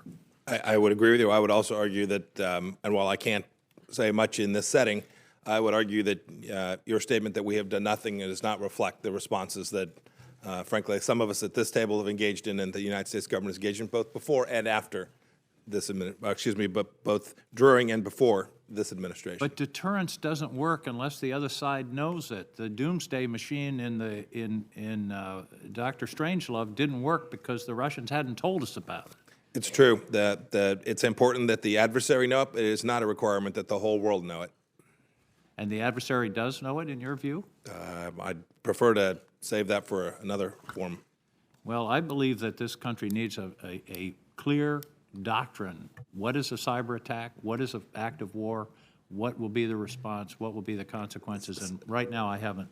Senator, I agree. 5 years, I haven't seen it. I agree with you. We collectively, it is a complicated problem given the nature of. Include us, by the way. Yes, I would too. And as I sat as a member of the House of Representatives for 6 years, I take responsibility for not having been part of solving that too. There is a lot of work here to do. We do need a U.S. government strategy and clear authorities to go achieve that strategy.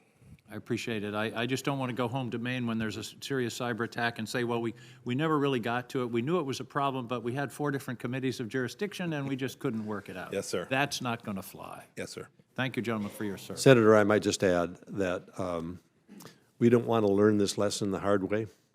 9/11 9/11 took place because we were not coordinating our efforts. We are now coordinating our efforts, but we didn't have the right defenses in place because the right information was not there. Our job is to get that right information to the policymakers and get on with it because it's just common sense. If someone is attacking you and there's no retribution or response, it's just going to incentivize more contacts.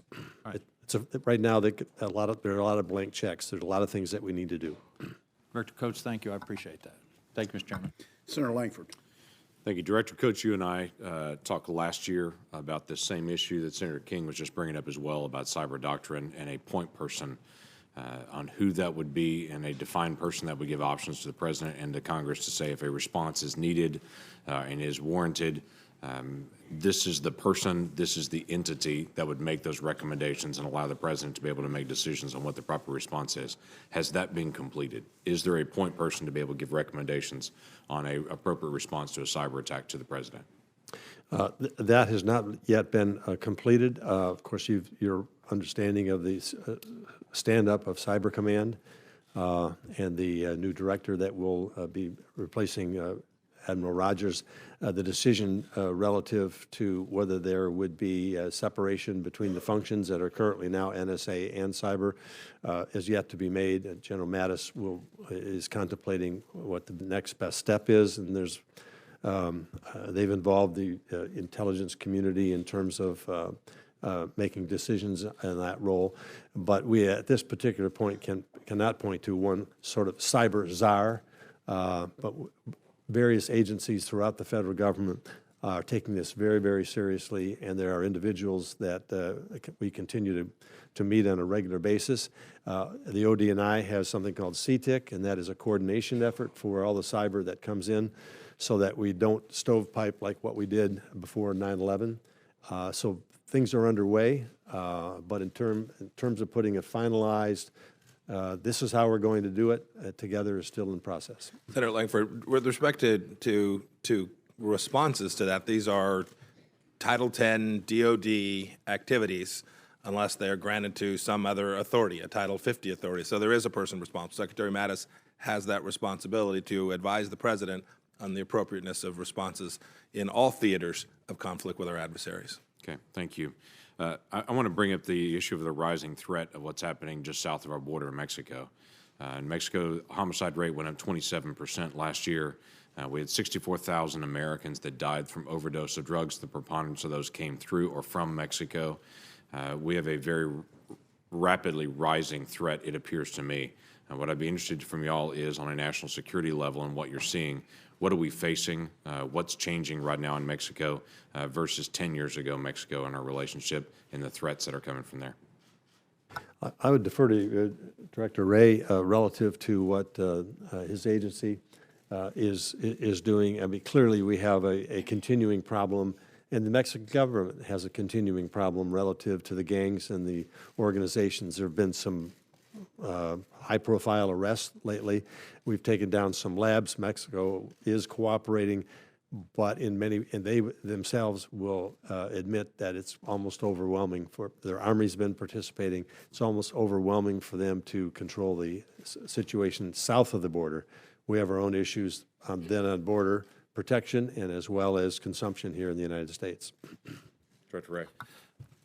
In many ways, what we're seeing is just more of the same, but one of the things that's changed, because I think that was at the heart of your question, I think we're seeing, one of the things we're watching in particular is more black market fentanyl being shipped to transnational criminal organizations in Mexico, and then, you know, they're taking advantage of the pricing advantages, and that's being then delivered in large quantities to our streets. Certainly, the Mexico relationship is, from a law enforcement perspective and from a domestic security perspective, one of our most important. I think the FBI LEGAT office in Mexico is our largest in the world. I'm pretty sure about that, or pretty close to it, if not. And that's a reflection of how much activity there is. Let me ask you a specific Oklahoma question that's also a national question. There was an individual named Al-Falaj that was picked up in Weatherford, Oklahoma, just a couple of weeks ago by the FBI. His fingerprints were identified from a terror training camp in Afghanistan. He'd been in the country for multiple years. And what I'm trying to be able to determine is the coordination of information to local law enforcement and from data that's gathered from some of the work that's happening overseas in Afghanistan and such. How are those two being married together that we can identify individuals that are a threat to our nation based on their participation in a terror training camp overseas now coming to the American shores? Well, certainly we've become better at looking at biometric information from overseas and marrying it up with potential threat subjects here in the U.S. as well as in some of our allies. The individual in question, of course, turned out to have his fingerprints on information from the Al-Farouk camp. And it's just a reminder to us that, you know, an awful lot of people went through those camps. And while the civilized world, the intelligence community, law enforcement, military, our allies around the world made a major dent on those people, we're kidding ourselves if we think that an awful lot of them aren't still out there. And it's just a reminder that we need to stay on the balls of our feet. Right. Senator Langford, if I could, just one additional point. You asked what has changed in Mexico. What has also transpired over the last couple of years is you had 5 principal cartels. We alluded to a number of captures that have taken place, over 100. Those 5 cartels have kind of devolved into 20, and part of that outgrowth, you've seen an increase in the level of violence. Senator Manchin. Thank you, Mr. Chairman. Thank all of you. First, let me just say on behalf of the people of West Virginia, I want to thank you for the job you do in keeping us safe. The professionalism, and we have all the utmost confidence in what you're doing and hope to be able to support even further. But thank you. The people really do appreciate it, and we appreciate the service you're giving. Director Coates, I think you and I both were in the Senate at the same time when Mike Mullen, then Admiral Mullen, said that the greatest threat we face. I was just on Armed Services. You were on Intelligence at that time, and we were trying to find out what the greatest threat the United States faces. And I was thinking of another country, whether it be Russia, China, or whatever. And he didn't hesitate when he said that the threat of our nation, the greatest threat, is the death of our nation. And I think you just reiterated that in your opening remarks. Director, I was a little bit missed about the report, the Worldwide Threat Assessment. You didn't mention the debt in here. It wasn't in the report as a threat to the nation. And I didn't know if there was a thought process behind that, because you made a tremendous effort to put that in your opening statement. I appreciate that, but tell me what your thought process here was. Well, my thought process was that I'm getting a little bit out of my lane in terms of what I'm supposed to do, but I felt that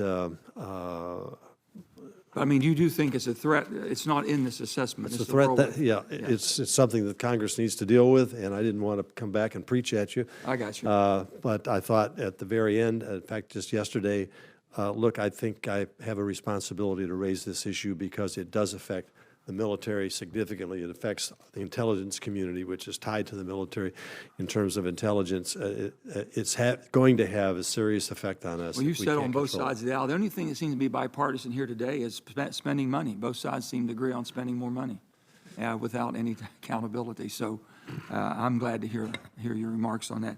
If I could, to all the witnesses, I share what Senator Langford has said about concerns about what's killing more Americans than any of the threats discussed that we have today, and it's with drugs. My state of West Virginia has been hit harder than any state. I got more deaths per capita than any state. It's been ravaging as far as my communities, my homes, my schools, the families. It's just unbelievable what we're going through. I think in a nutshell what I would be asking, all of you all are responsible to do everything you can to keep us safe, and you've done a tremendous job as far as from a foreign attack and things of that sort. And Director Ray, I appreciate what the FBI does, and they have a strong presence in West Virginia, and we're very, very appreciative of that. What type of efforts from each one of your agencies have you spent as far as drugs and fighting the drug infestation highest on your priority list, one of your greatest dangers, or is it just part of the overall scheme of things? And well, just speaking for the intelligence, right to direct. just speaking for the intelligence community, it is a high priority for us. We mentioned it in our threat assessment here, and so we are the collectors of foreign sources at transnational organizations, et cetera. What it's coming from overseas, whether it's coming from Afghanistan, whether it's coming from Colombia, what it is, how it's going, and then, of course, it is a whole of government because once it penetrates the United States, we then use our domestic agencies to Director address Ray, that. as far as in the FBI, because you're on the front line, you're here on the homeland, and what do you think? What can we do to help? Well, I think on the good news side, in a country that's often very divided, this is one issue, as far as I can tell, where everybody agrees about what a major threat it is. It covers communities from north to south, from red to blue, from rich to poor, from urban to rural. And I think it has, that's the good news. The bad news is it's grown to a point where there's no one agency or one approach that's going to solve the problem. So we're doing our part. Some of the things that we're able to do, we're focusing particularly on gatekeepers because a lot of this is coming through medical professionals and pharmacies. And so we're using intelligence-driven operations there, various initiatives. We have a prescription drug initiative that's focused on that part of it. We're partnering with our foreign counterparts. We're working with DEA, state and local law enforcement, et cetera. We're also trying to do things to raise awareness. We did a video with DEA called Chasing the Dragon, which is, kind of been shown in schools around the country. But this is a multidisciplinary problem. My time is short. If I could just ask this question, maybe whoever wants to answer this one.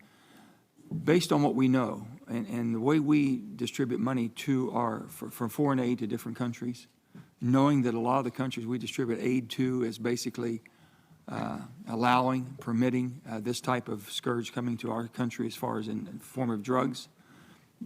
Have you all thought and considered and making recommendations that we hold them hostage, if you will, or liable basically to the money they're receiving from the United States for the best of intentions?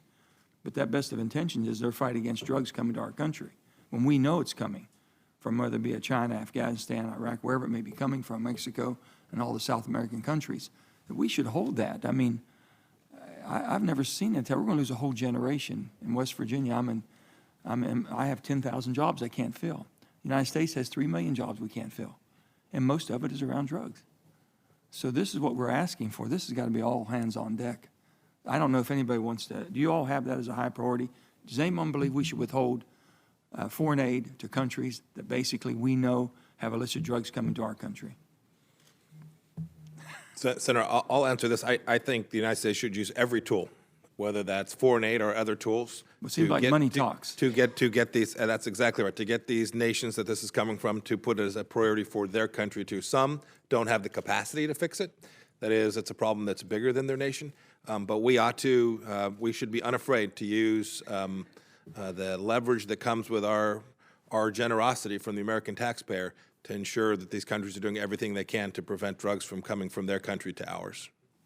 Thank you. I appreciate it. As you do know, we do provide efforts within countries to help them eradicate. It hasn't been totally successful, but that is one way in which we use some of that aid if it's directly contributed to the eradication of drugs. Thank you all. Thank you, gentlemen, for your appearance, and thanks to all the men and women who you represent and the work they do for our country. Mr. Ray, are you aware of a gentleman by the name of Oleg Deripaska? I've heard the name. Is it fair to call him a Putin-linked Russian oligarch? Well, I'll leave that characterization to others, and certainly not in this setting. Chuck Grassley, the chairman of the Judiciary Committee, last week sent a letter to a London-based lawyer who represents Mr. Deripaska and asked if Christopher Steele was employed either directly or indirectly by Oleg Deripaska at the time he was writing the so-called Steele dossier. Do you know if Christopher Steele worked for Oleg Deripaska? That's not something I can answer. Could we discuss it in a classified setting? There might be more we could say there. Thank you. And maybe we'll hear back from the lawyer in London as well to give us a straight answer. Jim Comey testified before this committee in an open setting last summer, and he referred to the Steele dossier as salacious and unverified. Does that remain the FBI's position? I think maybe there's more we can talk about this afternoon on that. Okay, thank you. I'd like to turn my attention to the threat posed by China and specifically Chinese telecom companies. Senator Rubio spoke earlier, and I agree with what he said about the threat of a rising China and also the threat of Confucius centers. There's also the threat that telecom companies, specifically Huawei and ZTE, but also Unicom and Telecom, pose to our country. That's why I've introduced legislation with Senator Cornyn and Senator Rubio to say the U.S. government can't use Huawei or ZTE, and that the U.S. government can't use companies that use them. And I'm glad that some companies like Verizon and AT&T, among others, have taken this threat seriously. Could you explain what the risk is that we face from ZTE and Huawei being used in the United States, especially here in this public setting, the risk that companies, state governments, local governments might face if they use Huawei or ZTE products and services? I think probably the simplest way to put it in this setting would be that we're deeply concerned about the risks of allowing any company or entity that is beholden to foreign governments that don't share our values to gain positions of power inside our telecommunications networks. That provides the capacity to exert pressure or control over our telecommunications infrastructure. It provides the capacity to maliciously modify or steal information, and it provides the capacity to conduct undetected espionage. So at a 100,000-foot level, at least in this setting, those are the kinds of things that worry us. I will say, like you, Senator, we've been gratified, I think, to date by the response of the large U.S. telecommunications providers to our trying to raise awareness on this issue. But I also recognize that the competitive pressures are building, and so it's something that I think we have to be very vigilant about and continue, as you all are doing, to raise awareness about. Admiral Rogers, would you care to add anything about the threat posed by Huawei? And I would agree with Director Ray's characterization here, and this is a challenge I think that's only going to increase, not lessen over time for us.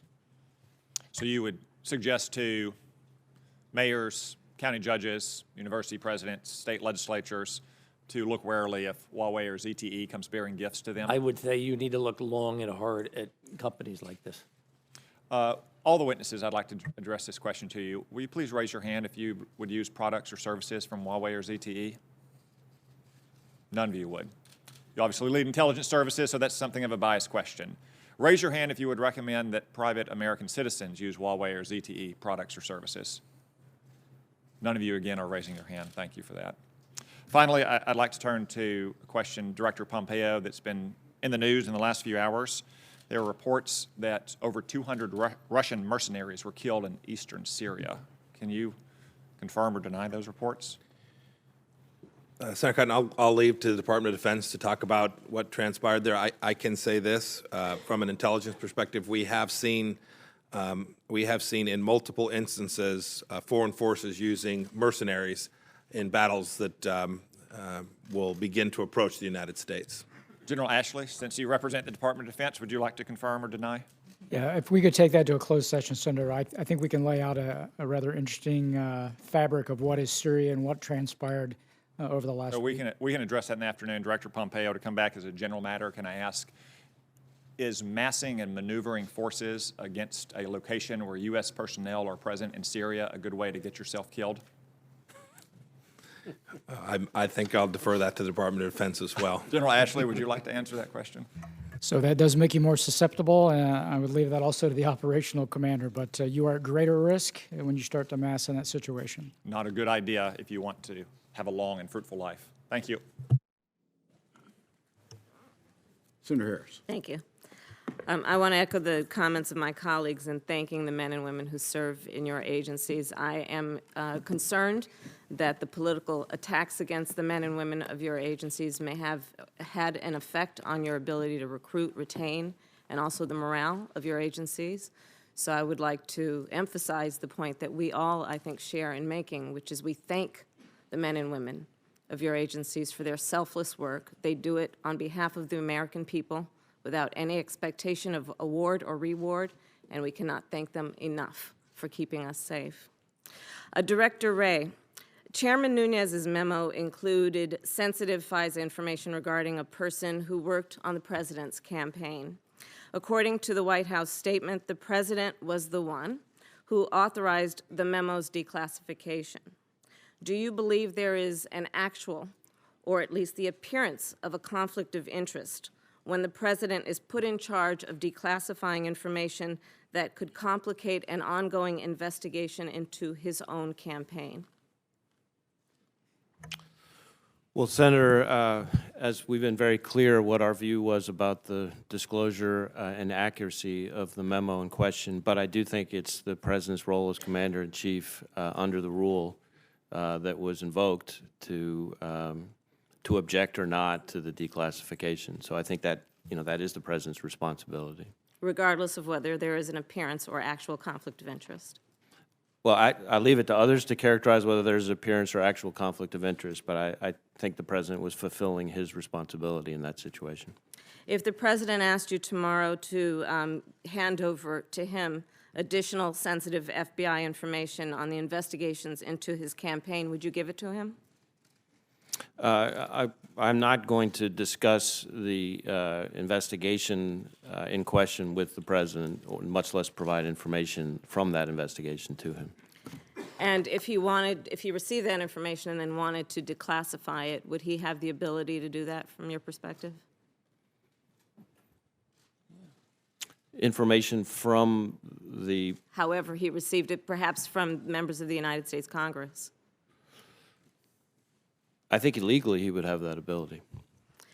And do you believe the President should recuse himself from reviewing and declassifying sensitive FBI material related to this investigation? I think recusal questions are something I would encourage the President to talk to the White House counsel about.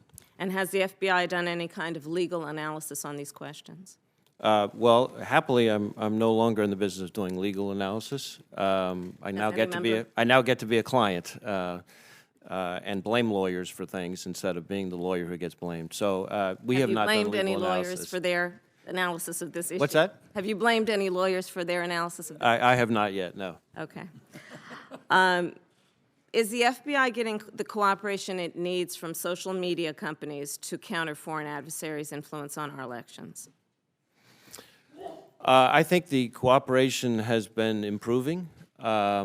I think we're continuing to work with the social media companies to try to see how we can raise their awareness so that they can share information with us and vice versa. So I think things are moving in the right direction, but I think there's a lot of progress to be made. What more do you need from social media companies to improve the partnership that you'd like to have with them to counter these attacks? Well, I mean, I think we always like to have more information shared more quickly from their end, but I think from their perspective, it's a dialogue. They're looking to get information from us about what it is we see so that they can give responsive information. So I think we're working through those issues. Do you believe that the social media companies have enough employees that have the appropriate security clearance to make these partnerships real? That's not an issue I've evaluated, but I'd happy to take a look at it. Please do and follow up with the committee. Director Coates, one of the things that makes guarding against foreign intelligence threats on social media so complex is that the threat originates overseas, and so that would be within the jurisdiction of the CIA and the NSA. And then it comes to our shores, and then it passes on to the FBI and also the social media companies themselves. I'm not aware of any written IC strategy on how we would confront the threat to social media. Does such a strategy exist in writing? I would have to get back with you on that. I'd be happy to look into it. From my perspective right now, a written strategy, specific strategy is not in place, but I want to check on that. Okay, please do follow up. And also, last year, Congress passed a bipartisan Russia sanctions bill. However, the administration has not imposed those sanctions. From an intelligence perspective, what is your assessment of how Russia interprets the administration's inaction? I don't have information relative to what the Russian thinking is in terms of that particular specific reaction. There are other sanctions, as you know, that are being imposed on Russian oligarchs and others through the United Nations and through other things that have been done in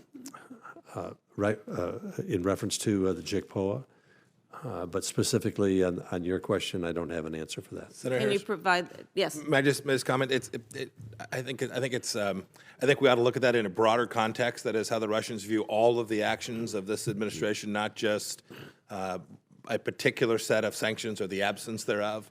So as we've watched the Russians respond to this administration's decision to provide defensive weapons in Ukraine, to push back against Russian efforts in Syria, sanctions placed on Venezuela were directly in conflict with Russian interests. The list of places that the Russians are feeling the pain from this administration's actions are long.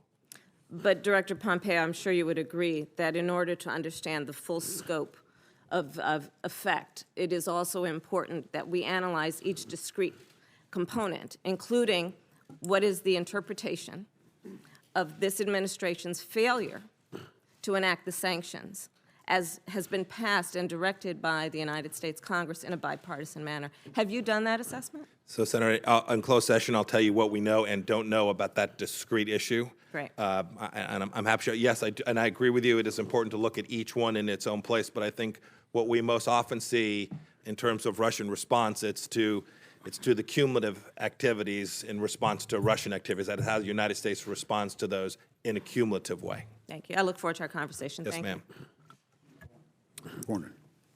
Director Coates, you alluded to the activities of transnational criminal organizations, and I'm thinking particularly as regards our neighbors down south of our border. Recently, I heard somebody refer to the cartels, these transnational criminal organizations, as commodity agnostic. In other words, they'll traffic in people, they'll traffic in drugs and other contraband, all in pursuit of money. Whatever brings in the most dollars. Senator Manchin, I know, and others have alluded to their concern about, and certainly we all share the concern about the deaths and overdoses caused by drugs in America, much of which comes across our southern borders through our ports of entry. This week, we're going to be considering border security measures as part of a larger package that the President has proposed while addressing the so-called DACA recipients. But do you believe that modernizing our ports of entry, providing an enhanced technology and other means to surveil and follow and identify illegal drugs coming across our ports of entry would be a good thing for us to do? I do. I do think that a layered approach is necessary to, it's clear that just one specific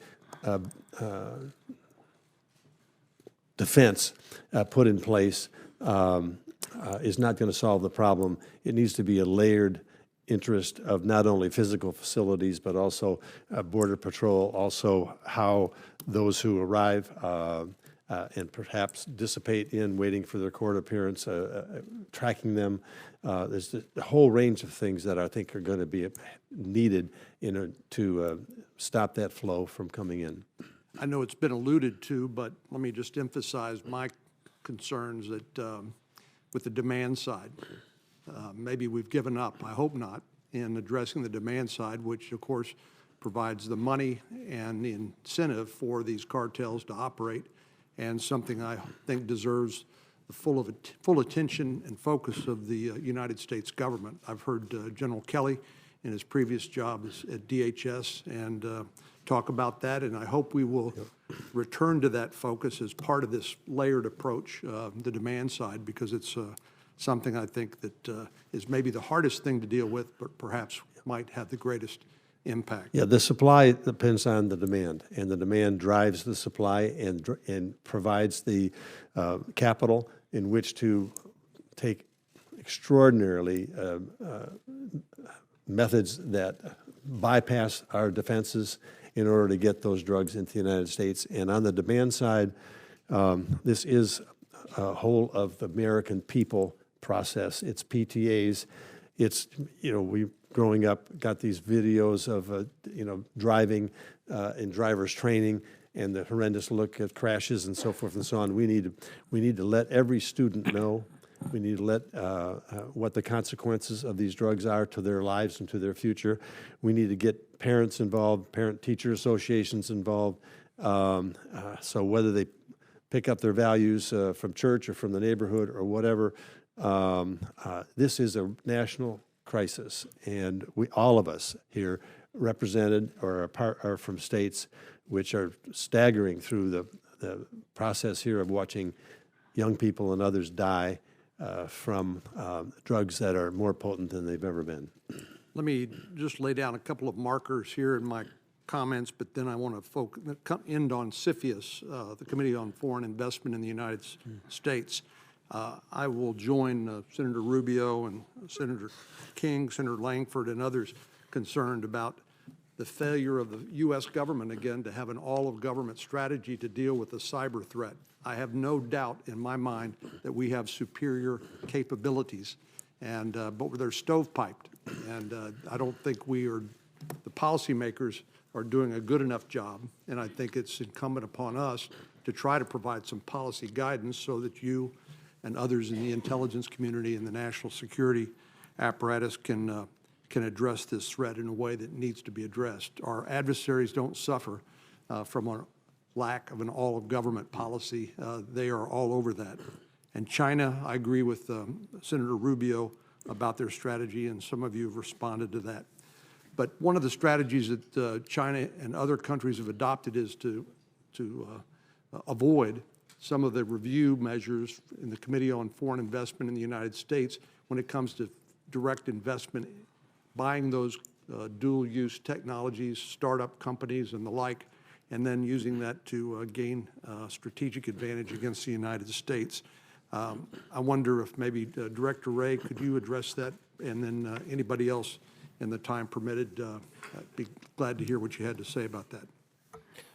Well, Senator, I think you're exactly right that CFIUS reform is particularly relevant to the China threat, although not exclusively China threat. And there's a degree to which CFIUS, as it currently stands, is susceptible too much to the kind of round pegs only go in round holes kind of thing. And it's not hard to come up with other shaped pegs to get around that process.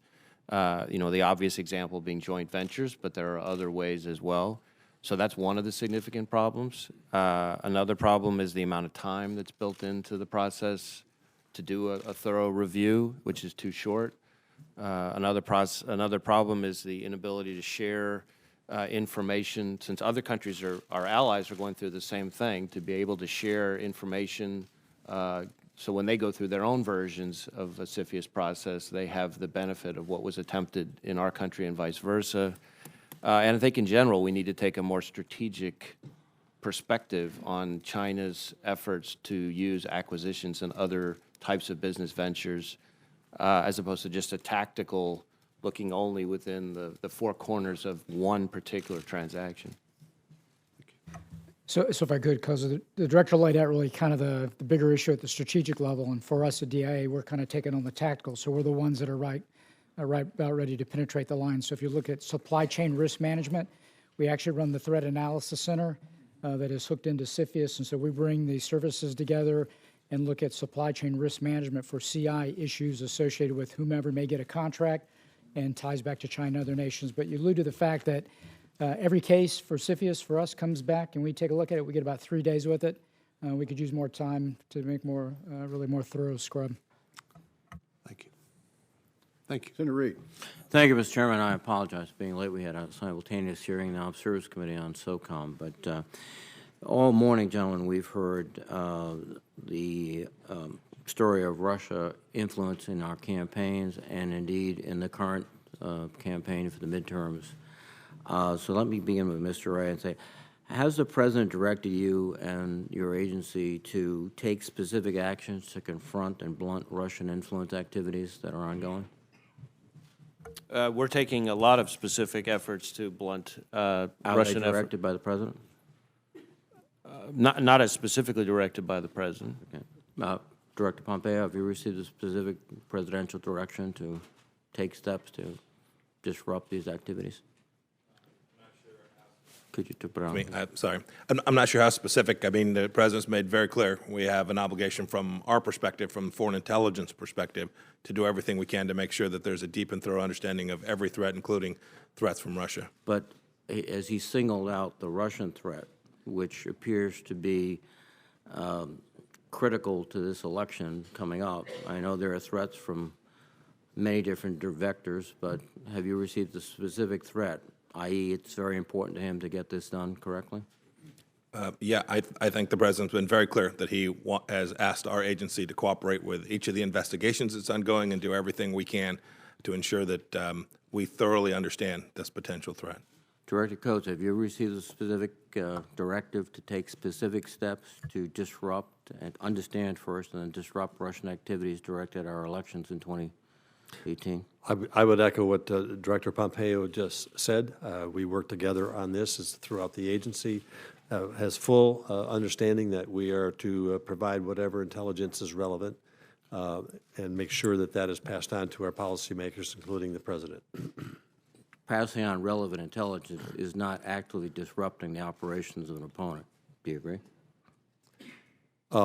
No, we pass it on and they make the decisions of how to implement it. As the Director of Intelligence, have you are aware of or leading an interagency and intergovernmental working group that is tasked with countering Russian activities, not merely reporting on it, but tasked with countering those activities?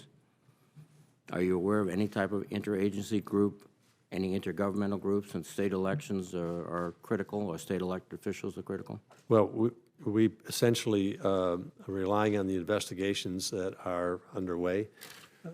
So the answer both with this committee and the HIPSI committee and as well as the special counsel. So you're not taking any specific steps based on the intelligence to disrupt Russian activities that are occurring at this moment? We take all kinds of steps to disrupt Russian activities in terms of what they're trying to do. I think I'll turn it over to Director Pompeo to. Let me finish with the rest of the gentlemen. Are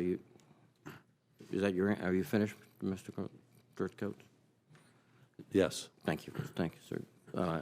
Yeah, Senator Reed, we have a significant effort. I'm happy to talk to you about it in closed section. The CIA is, and it is not just our effort. It is certainly all of IC effort. There may be others participating as well to do our best to push back against this threat. And it's not just the Russian threat. It's Iranians and Chinese. It's a big, broad effort. I understand, Mr. Director. We have mutual threats, but one threat that has been central to our and you've testified this publicly, the last election, there was a Russian influence. This election, they seem to be more prepared. They've learned their lessons.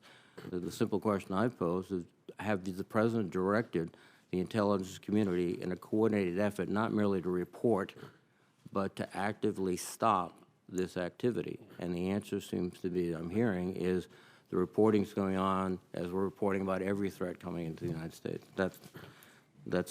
Let me get back to, quickly, do any of the other panelists have anything to add on this point?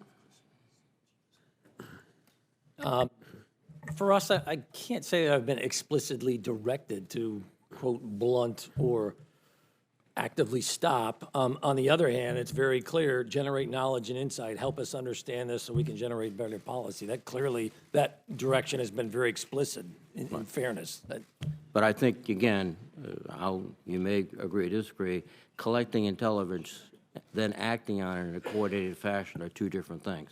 Yes, sir. I'd also argue what's our role as intelligence professionals in all this. Let me just end, I've got very few moments remaining.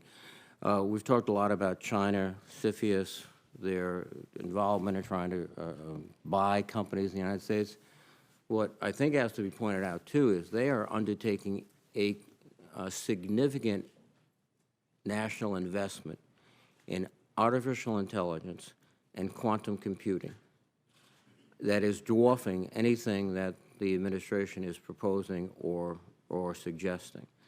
If artificial intelligence has even half of the benefits that its promoters claim, it is going to be extraordinarily disruptive. Quantum computing has a capacity to undercut cryptology as we know it, and the experts can correct me if I'm wrong. Some of the mechanisms that quantum computing can generate could, based on infinite measurements of gravity, detect devices underground and under the water, which for anybody who's a submariner, you've got to be wondering. So where is our national Manhattan program for AI and quantum computing that will match the Chinese? Director Coach, you seem to be anxious to answer that, and I'll let you do that. Well, I think there are some things that we ought to talk about in classified setting here. We're treading a very narrow line here relative to discussing this in an open meeting. I don't want to tread that line, but we do have to recognize that, again, the Chinese activity to appropriate our intellectual property is obvious. They're generating their own intellectual property at a rate that could be disruptive, and we are not matching them. Again, this Manhattan analogy might be a little bit out of date, but when we saw the potential effects of a scientific development back in the 40s, we spared no expense so that we would get it first before our opponents. The Chinese seem to be making that type of commitment very publicly. Hundreds, millions, billions of dollars that they've said publicly. They have a plan, and they're working the plan. And we provide that information to the extent that we can collect that information, but just like the Manhattan Project, we don't openly share what steps that we're taking to address it. I respect that. Thank you, Mr. Chairman. Thank you, sir. Thanks, Senator Reid, and I do hope you'll come back to the closed session if you can this afternoon. I think that you'll get some fidelity in that closed session. I want to turn to we're about to wrap up. Everybody can look up. There are no more questions. So you don't have to lose eye contact with us, hoping you're not the guy that they're going to ask to answer. You can tell who the newbies are. They've stayed focused on the members the entire time, and the ones that have been here before have been like this. I want to turn to the Vice Chairman. Thank you, Mr. Chairman, and we look forward to seeing you all this afternoon. Robert, we hope to get some overhead questions to you this afternoon. Echoing what we've all said, appreciate your service. But I think we're hearing again a lot of commonality as we think about cyber, misinformation, disinformation. It really is asymmetrical. And one of the things that has struck me is that if you do a rough calculation and add up the costs to Russia in terms of their intervention in America, elections, the Dutch elections where they hand counted all the ballots, the French elections where Facebook acknowledged taking down 30,000 sites. You add that all together, it's less than the cost of one new F-35 airplane. Pretty good bang for the buck. I remember a year or so ago at Langley looking at some of our fighter technology, stealth technology, and the colonel showing around bemoaning the fact that the Chinese had gotten this again on the cheap by stealing a lot of the intellectual property that underlies that technology. And echoing what Senator Reid said, and again, I think this is where we all need to put our heads together, we just made a massive additional investment in DOD. We're roughly 10x the size on our spend versus our near-peer adversaries like China and Russia. I do feel not that from a criticism standpoint, but more from just where we ought to be thinking about going forward, that we may be buying the best 20th century military that money can buy when we see our near-peer adversaries making these massive investments in areas like AI, machine learning, quantum computing. And I think we all need to kind of think through this from a general strategic standpoint. I worry that we've got certain low-hanging fruit as we think about Chinese tech companies and how to get CFIUS right. One of the things some of us have discussed with you in the past is if you look simply at IoT connected devices, we're going to double the number from about 10 billion to 20 billion in the next 3 to 5 years. Yet we have no even de minimis security requirements for the federal government purchasing of IoT devices. And I know I've talked with General Ashley on this.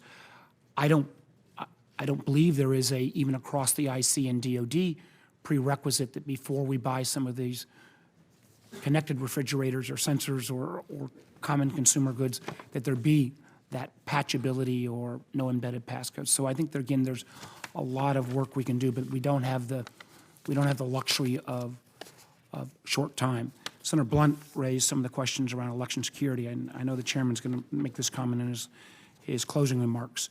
I think this committee has done some very good bipartisan work on a series of areas that arose out of the Russia investigation. It's our hope that on election security, we can come forward with a set of recommendations very quickly, because we have primaries coming up as early as March, and my hope is that there will be able to be bipartisan legislation to try to start addressing this issue. So thank you, gentlemen. Look forward to our session this afternoon, and with that, I'll turn it over to the chairman.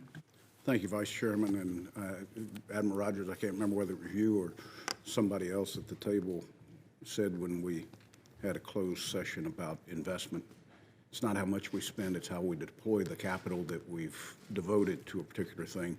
And I think as a general statement, we get much better at the way we deploy capital.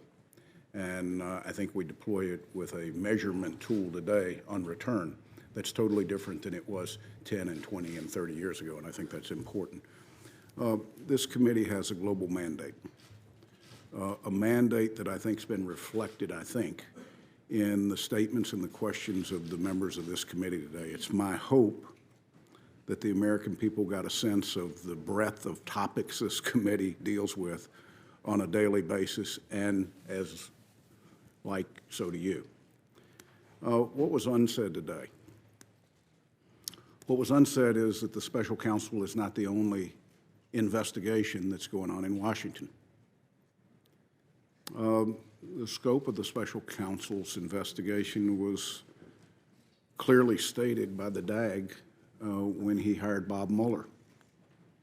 And I think the media has spent some portion of every day trying to portray that the scope of that investigation has changed. Truth is, I don't know. Not sure that anybody in this room knows. But here's what I do know. I know the Senate Intel investigation continues. We're hopefully wrapping up some important areas that we have focused on. The Vice Chairman just alluded to the fact that it is our hope and our belief that before the primaries begin, we intend to have an overview of our findings that will be public. We intend to have an open hearing on election security, and it's the committee's intent to make recommendations that will enhance the likelihood that the security of our election process is in place. In addition to that, our review of the ICA, the Intel Community Assessment, which was done in the December of 16, we have reviewed in great detail. And we hope to report on what we found to support the findings where it's appropriate, to be critical if in fact we saw areas that we found came up short. We intend to make that public. Overview to begin with, none of these would be without a declassification process, but we will have a public version that we air as quickly as we can. And the third piece of review of when we learned of Russia's intrusions into our system, what we did or what we didn't do. And again, with the intent of sharing as much of that with the American public as we can find through open hearings and through an overview. Lastly, we will continue to work towards conclusions related to any cooperation or collusion by any individual, campaign, or company with efforts to influence the outcome of elections or to create societal chaos in the United States. I want to thank each of you at the table for an unprecedented access to intelligence products, legal documents, and other materials that were needed for us to do our job.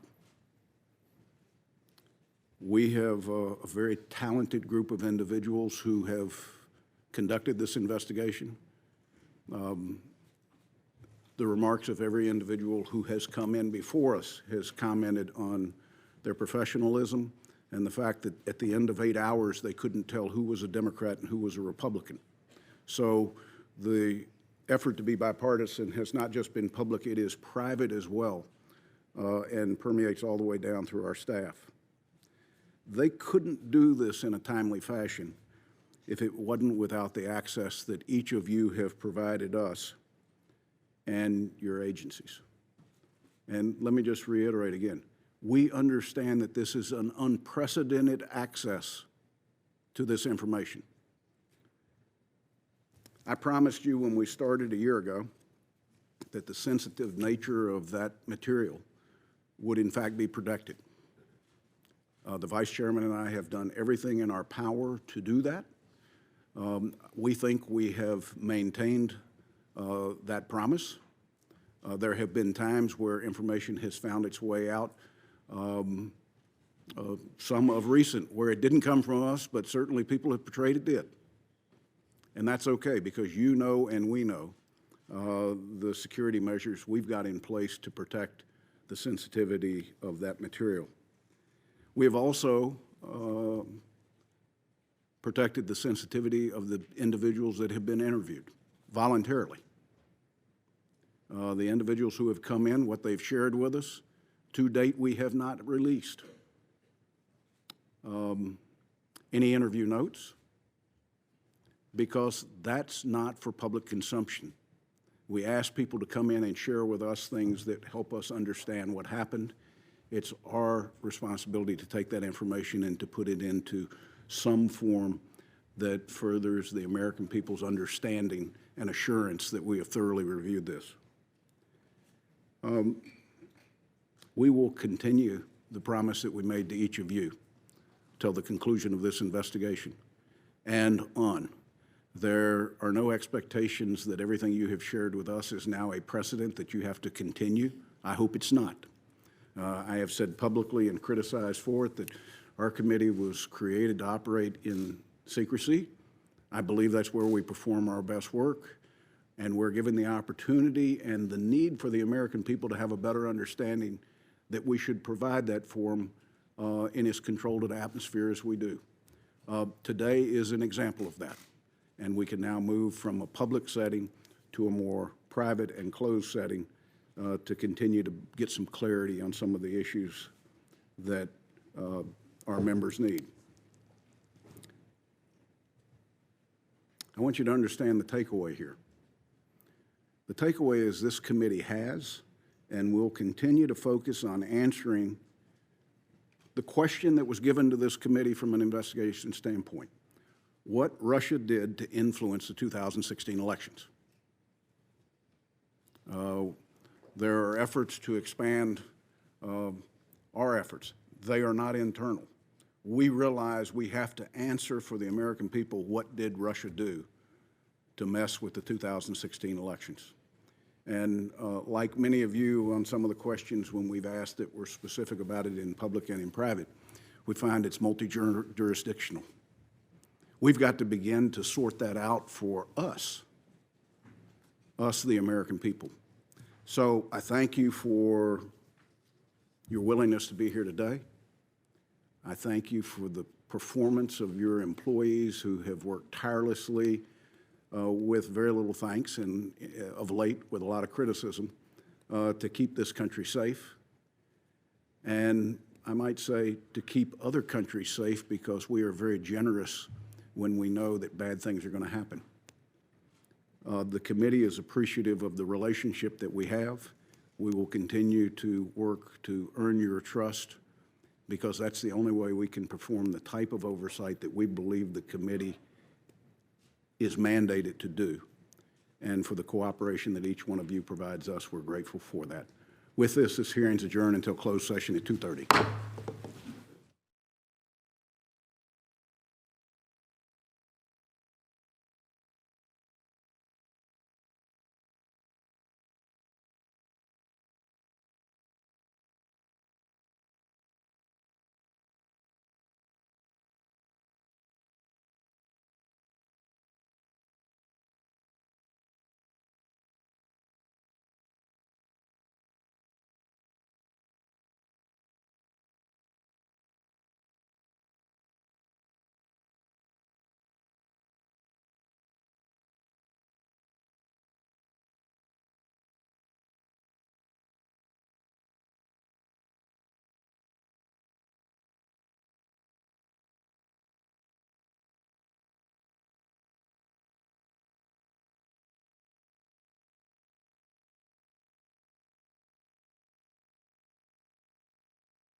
They just disappeared.